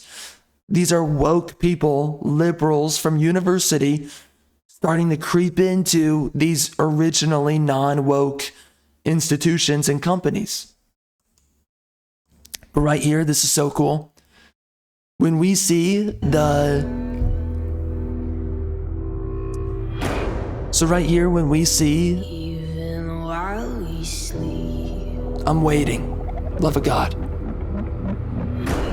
we'll find you acting on your best behavior. So cool, man, seeing the other assassins. And by the way, it's other white dudes because we're in Paris. And the Europeans in France are what? They're white people. Nowadays, it would be a black guy, Asian chick. It would be a diversity squad, even though that does not honor the region and its people. So anyways, and again, it's a bunch of dudes. There's no women. I think this was around 2015. So yeah, this is when wokeness was kind of creeping in though. On Mother Nature, everybody. Who is this artist again? Is this that one depressive chick before Billie Eilish and the other chicks? I think this is everyone wants to be royal, right? Everyone wants to be king and queens, blah blah blah blah blah blah blah. I forget her name. Is it her name? I forget. Whatever. What's through the world?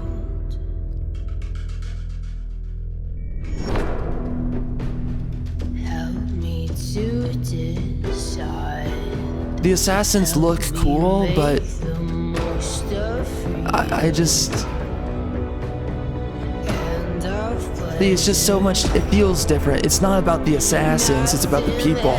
ever lasts forever. Everybody wants to rule the world. There's a room where the light won't find you, holding hands while the walls come tumbling down. When they do, I'll be right behind you.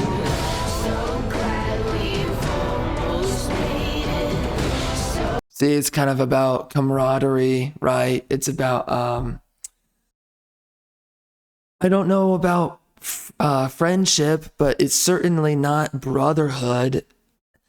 You know, the themes, and I don't. Did they leap off of anything when they got into combat? You can tell there's a huge tone shift ever since Assassin's Creed 4. Black Flag. I mean, their song selection is off. It's not their usual song selection.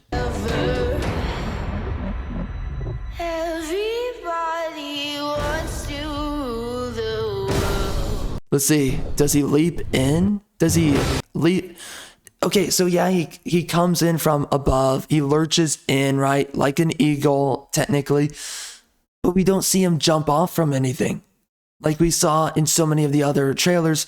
Now we don't see that in Assassin's Creed 4. So, you know, they did let go of that tradition. It's cool for what it is. It's still somewhat masculine, but it doesn't feel like the previous trailers, obviously. It's not the same.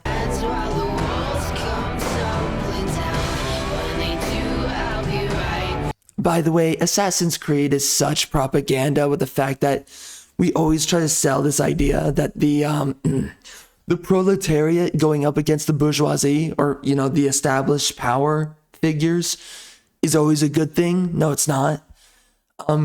There's a lot of poor people throughout civilization, the history of civilization, and they are, you know, they're basically filth. And they're petty, and they're certainly not in a position to make demands on their ruling class. They're not better than the ruling class, right? There's been many times throughout history, however, obviously there's many times throughout history where the governments have oftentimes become very definitely tyrannical or very close to it. So, anyways, just making that point. This game was so forgettable, though. The characters, nah.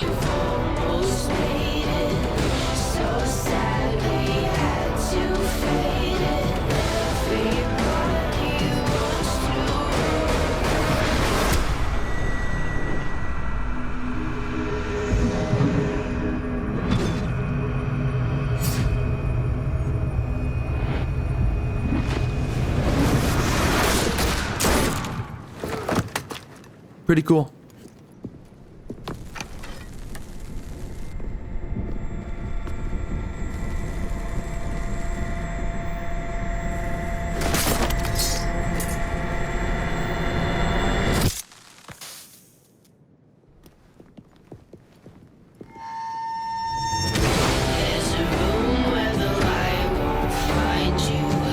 And the peasants who are rushing in on the French bourgeoisie or whatever, it's a bunch of dudes. It's not women and dudes, and maybe a little bit diverse women too in that mix.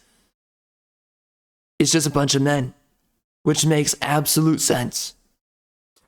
They would probably throw Joan of Arc, for whatever reason, into this scene just for female representation on the front lines of a revolution, right? Absolutely, they would have done it. All right, you trash can clowns. I had to put this video on frickin' halt for this. Listen, as you all know, everybody knows, I am a freaking author. Go ahead into the video description. If it's not there, there's a link. Should be a link. Anyway, if it's not there, just again, reminder, Charles Arlington, search it up on Amazon and just pick up one of my books, leave a rating, a review, would mean a whole lot. And thank you, you trash can clown queers. But of course, they were not fully woke at this time. But they were watering out anyone that was non-woke.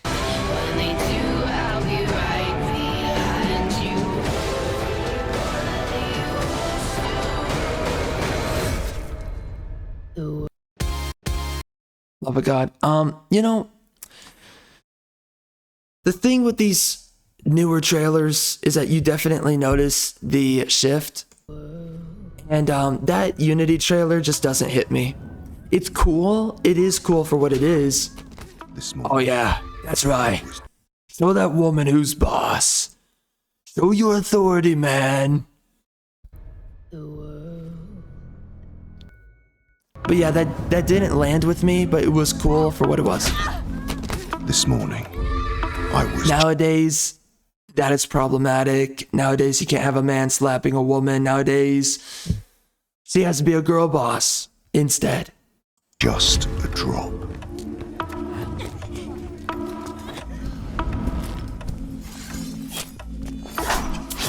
Oh, that's cool. Oh man, that's cool. Yo, that's cool, man. That's cool. Oh my gosh. That's cool. A single drop that soon became a river. Okay. The music's way better here. I like it way more. And soon... That's so cool. God, I love a that. single drop that soon became a river.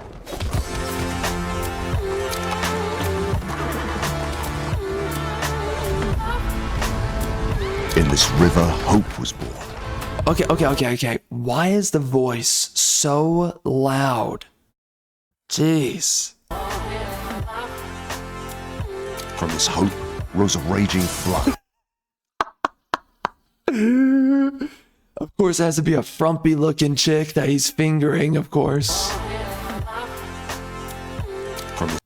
That is hilarious. Of course, though, man, again, the feminism was creeping in because that chick should be hotter looking. And of course, they're trying to leverage into a dude being a perv, right? And basically, it's like Harvey Weinstein or whatever the frick his name is. That's what they're going for with this character.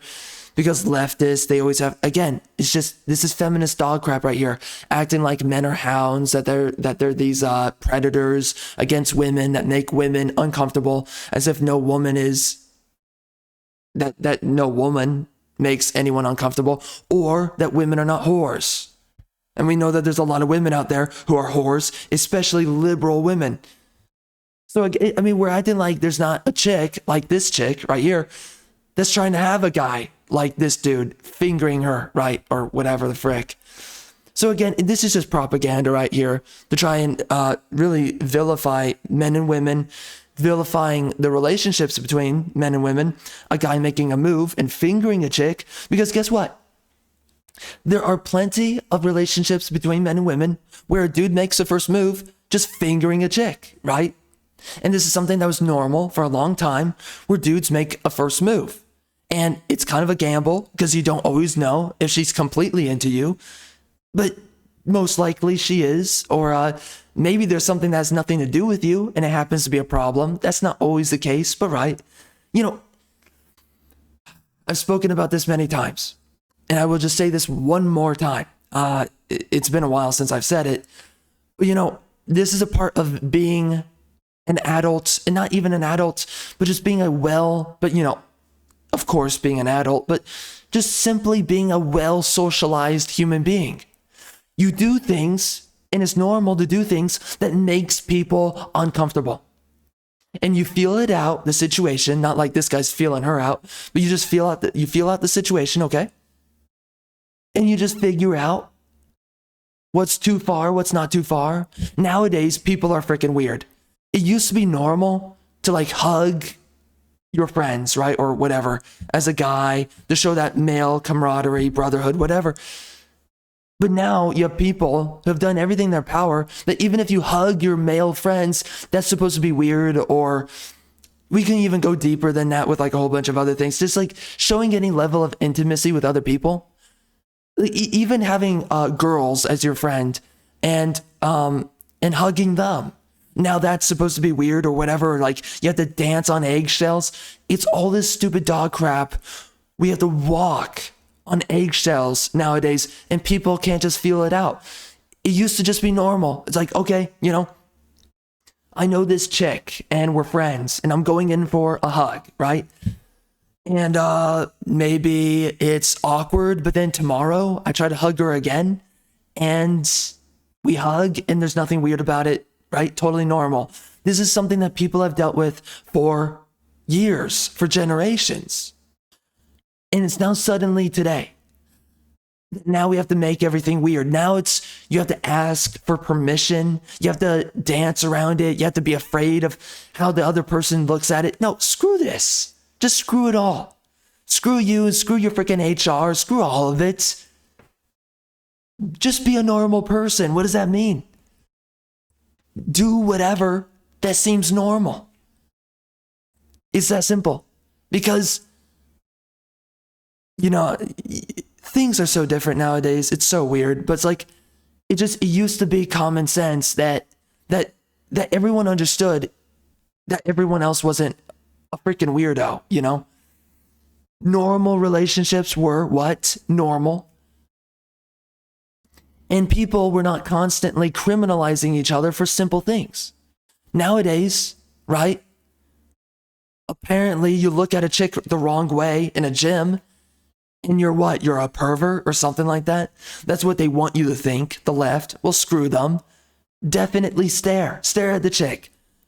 If you're a straight man, stare at attractive women who dress attractively. There's nothing wrong with that. Jeez Louise, man. I don't really want to harp on this because it doesn't matter in the end. Leftists are retards. But this is propaganda by leftists to make you think a certain way. And this has had massive effects on American culture. In many cultures in general, westernized cultures. And now we've trained generations of men to be afraid of interacting with women. No, again. If you are getting romantic with a chick, and it definitely seems like she's into you, you can definitely go in to finger her. You can absolutely do that. You can absolutely reach your hand to finger a chick if it seems like she's into you and you're having a romance, right, with a chick. It's not hard to understand. You have to be socially retarded to think that a chick flirting with a guy does not somehow escalate in some way, somehow, into further romantic provocations of some kind. Fingering, hugging, holding hands, whatever. There's nothing weird about it. There's nothing wrong with it. But now we want to act like it's weird.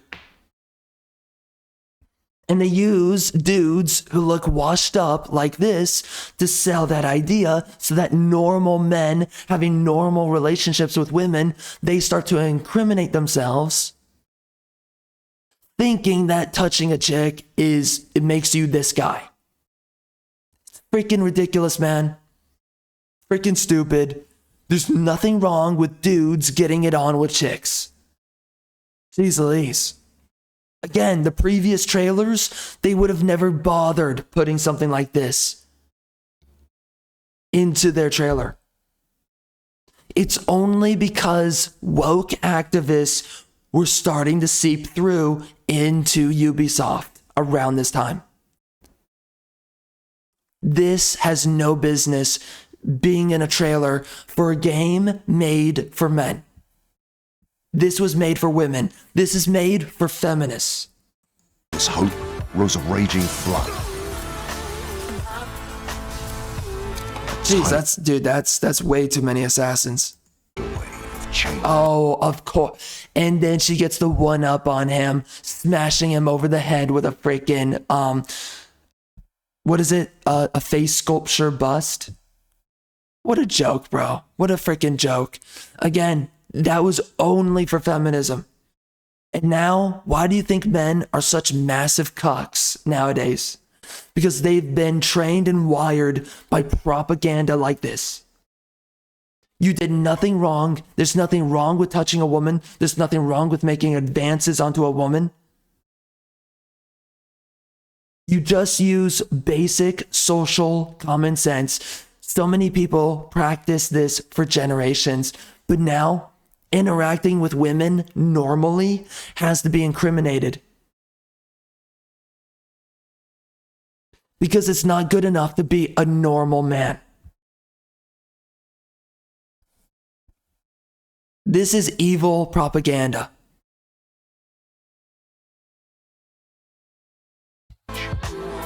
And that And said, if anyone stands against that tide,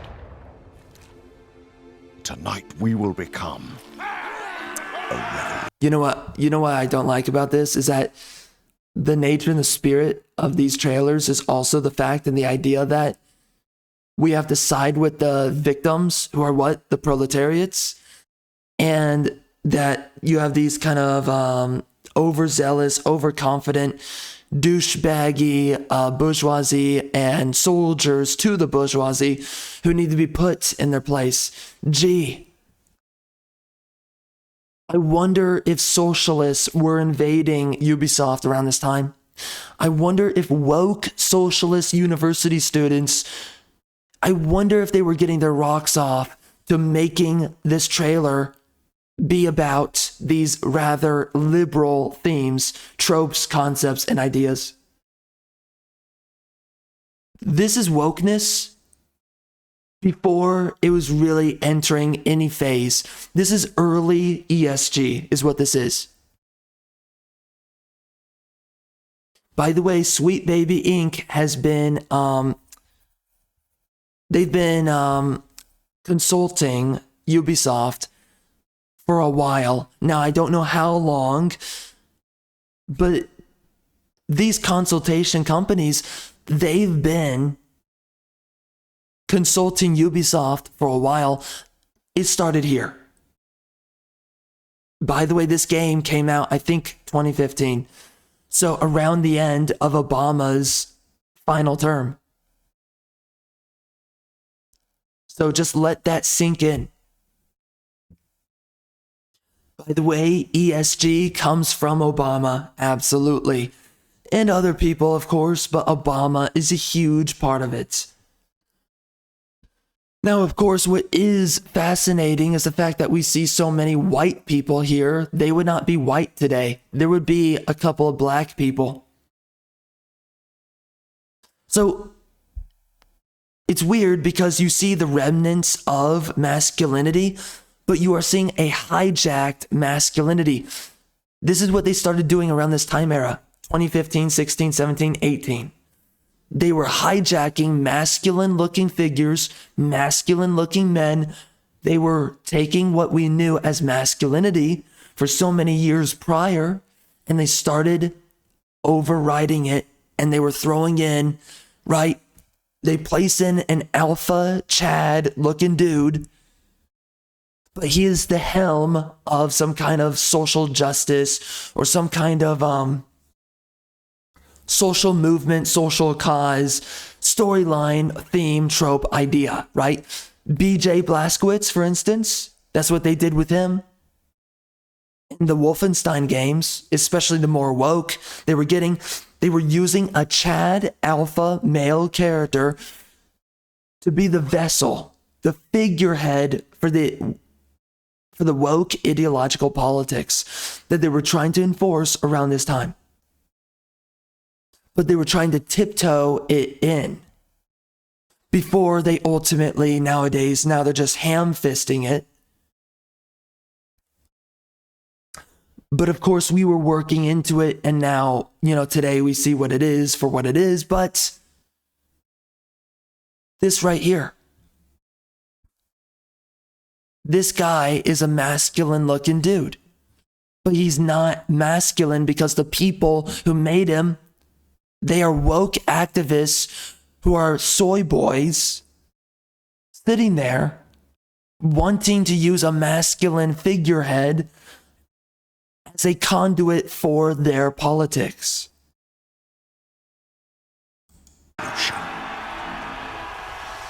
Right? He's allowing the crowd to bump into him.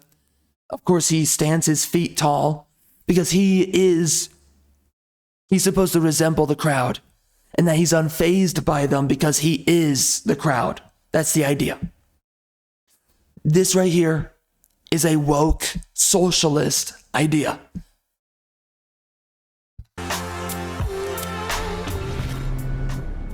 Ridiculous.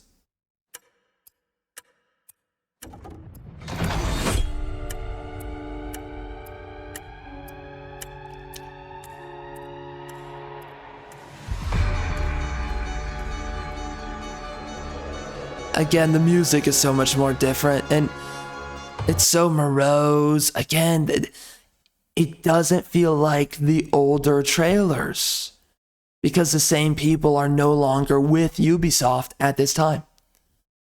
Clearly. Same thing for Assassin's Creed 4.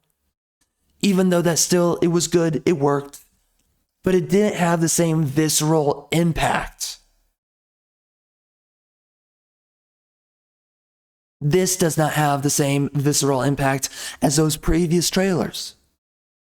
And it really does show. You can feel it, man. You can feel that these like emotionalist university students are the ones who are leading this kind of a project, you know, this trailer for Assassin's Creed Unity.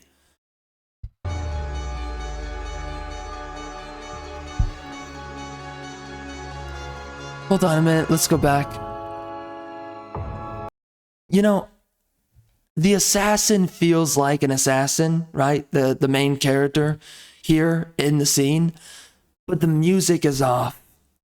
The spirit and the nature of the game, and well, you know, yeah, I mean the game, but of course we're not in the game, but of course this is a vector for the game. So more specifically though, again, for how they want to immerse you into the game's world of Assassin's Creed, it's off. This doesn't feel like the Assassin's Creed that we know from the previous trailers. You can feel that shift. You can feel the soy boy is seeping into this. It's not overt like it is nowadays, but you can feel it. Seriously, it feels like a poetry slam, some kind of poetry slam, maybe woke activists, but you know, they keep it on the down low. They say they're a centrist, but they're not really. You know, they walk in feminist marches, but they keep on saying that they're a centrist, whatever. You can tell that kind of a guy made this trailer. You can tell.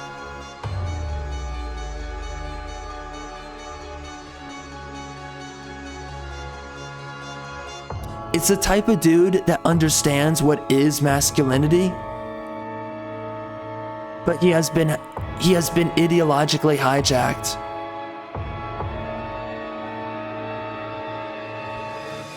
By woke activists. Okay, this music is totally off. Yeah, no. Don't you love how it's an attractive dude getting the guillotine? Isn't it interesting in most of our stories how it's always attractive people who are they're the representatives of oppression? Well, I'm sorry. It's always attractive people who are the representatives as the victims of oppression, to be more specific. Isn't that interesting? You always notice this, because if it's an ugly person that's being oppressed, we're like, it makes sense. And I agree. I do agree, but it's like, you know. It's just so funny because these leftists, they try to sell their ideas, but they can't help it. They have to sell it through attractive people.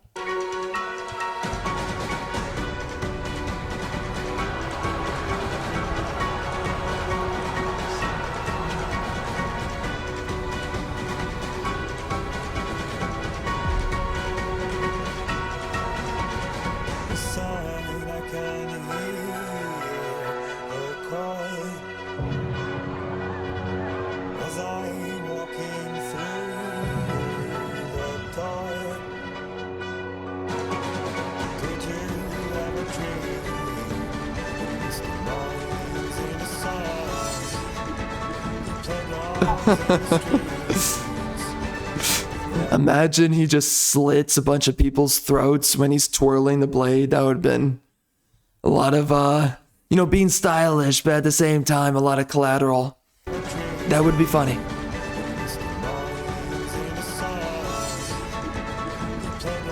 See, I like this character, and I forget his name, but he feels like an assassin. He feels cool in these scenes for this game, okay?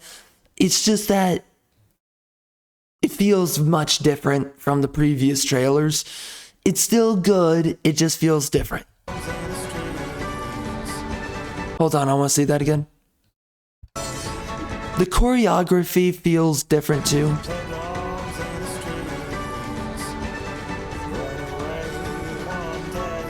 It's cool though, it's cool.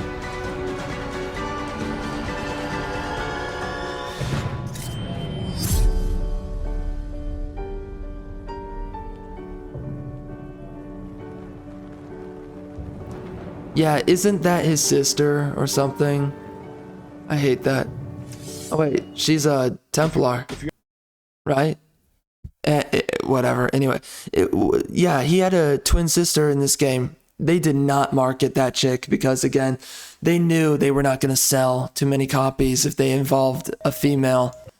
Come on now. If they involved a female assassin in the marketing material. But of course, nowadays, they're not so afraid of that because they have been completely hijacked by all of the activists and the insane asylum. Yeah, you slay that biatch, bro. So that's interesting that she was the target. Or not. Oh. Again, man. This is where it started. This is the proto-woke. We gotta make a woman now be an assassin too. And nowadays, they've completely normalized this. But this is ridiculous. This was them tiptoeing into bringing women into the fold of the assassins, which is just absolute horse crap. But she is attractive. So at least there is that. She looks like that one chick. I forget the name. Oh wow, look at all those nominations. What a big deal. France's wounds may be healing, but mine only fester. I can hide here. I'm gonna be honest with you, this is where I no longer really enjoy the trailers for Assassin's Creed. It's once we get past Assassin's Creed 4, but even 4 didn't really have great trailers, if I'm being honest. So, you know, listen.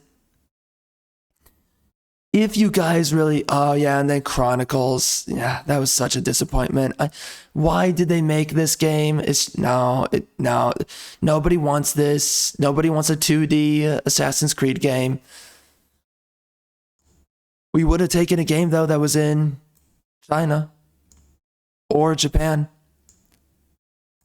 But of course, they never faithfully did that, did they? Yeah, anyways, man, I'm just not a big fan of where they went with Assassin's Creed ever since. Just scrolling through all of this, it's like, who really cares? What's code name Red? Is this the first trailer for Shadows? I think so. Yep. Oh yeah. It was. Yep, and now we know how much of a joke that is. What's codename Jade?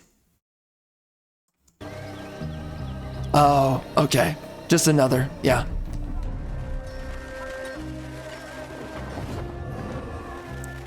And then we have Mirage. I don't even care. Yeah, man, it's just not. Assassin's Creed is just not Assassin's Creed anymore. It doesn't feel like it, you know?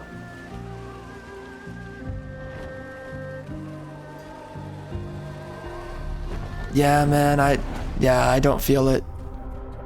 And the graphics are worse. How are the graphics worse? What the frick? What is this? I have no idea what that is. Wait. Oh, it's a mobile game. I was wondering if they originally intended the Shadows character to be male, and then they switched it to female. That would have been insane. Yeah, I'm not feeling it, man.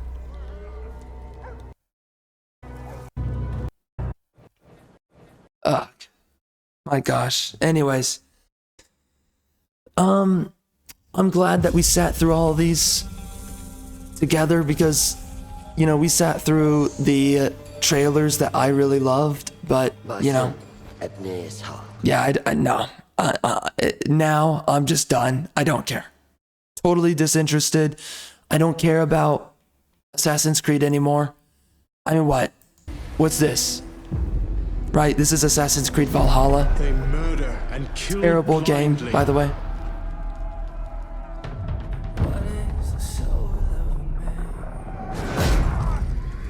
They scar the lands of England. Lands they will never defend, never love.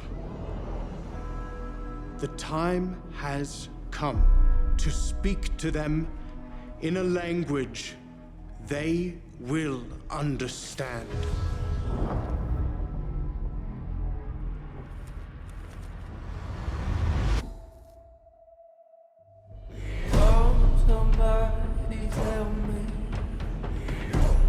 Yeah, I don't know if I'm feeling it. I mean, at least it's a bunch of white guys, right? Of course, in-game, it's not a bunch of white dudes. Oh no, you have a woman in the back, of course. A dyke lesbian. What a joke.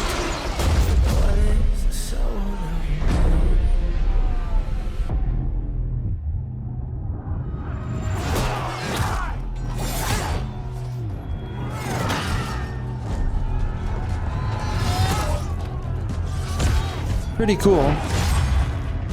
Of course, a woman, yep. Again.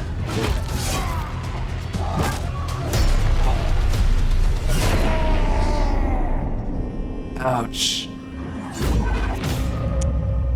Okay, the guy dies, sad music. There's none of that emotional, immediate delivery that you feel in these older trailers, bro. I felt something within mere seconds in these older trailers. Isn't that insane? These older trailers right here, up until Assassin's Creed 3, I really felt something. 4 was like, you know, they were going a different direction. It was still okay, but I didn't really feel anything exactly. Then we get beyond that. I feel nothing. And now we have this random guy. We have no idea who the frick he is. They cue the sad music when he gets impaled. Okay. And what about it? You know, like what's the, okay, who is this guy? What's the big deal? It doesn't matter. The execution, it's not even that. The soul and the spirit of the work, it's not there. All of this previous stuff was beautiful. It was inspiring as it was happening. But this right here, I don't care. I feel absolutely nothing. It just doesn't work. No.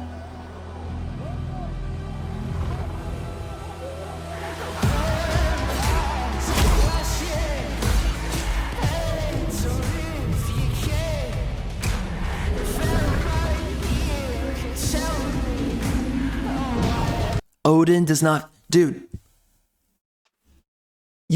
Okay. Okay. You actually get chills when you see Altair in the Revelations trailer. You don't feel anything right here seeing Odin. I don't care. Yo, what's up, Odin? See you later. I don't feel anything here.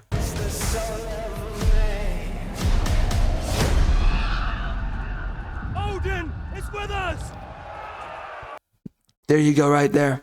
In an older trailer, they would have never even spoken a word. You would have understood it. Oh, of course, we have a woman right here again. What a joke. You would have never heard a word in the older trailers over here. And you would have understood everything that's going on and all the new nuances within it. But here, we see Odin, and he has to announce, not to everyone on the battlefield, he has to announce to you, the audience, that that is Odin. Because someone's going to be a retard and not even understand that that's Odin. Because nowadays we have to over-explain everything that should just be intuitive. There's no greater representation of how much our modern products have changed, our modern media has changed, than just seeing something like this. Look at the difference between how this cutscene works. I'm sorry, trailer, cinematic, compared to the older games.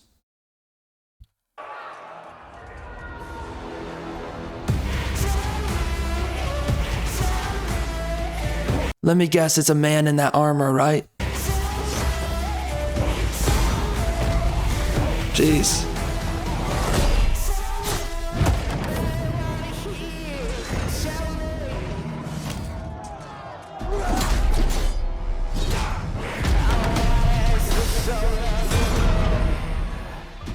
Jeez.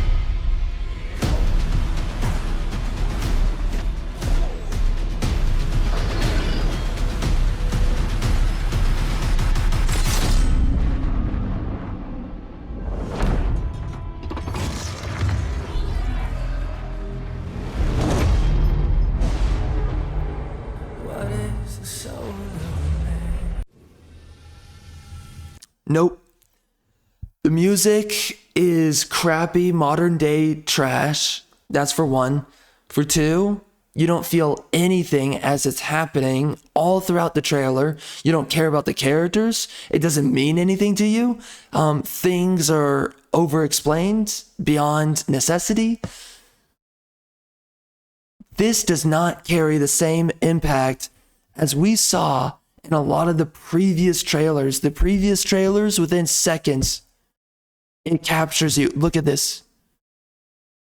Dude, it just means so much more. Wow. It's so beautiful too.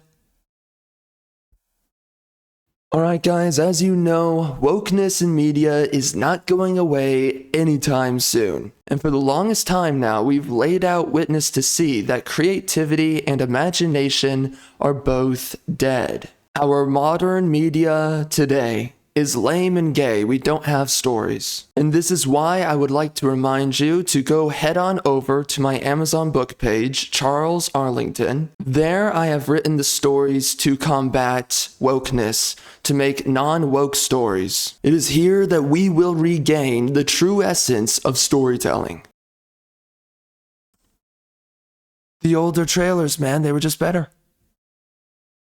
Seriously better. It is insane. So anyways, man, I think that's it here. I don't really want to sit through anything else. You want it darker.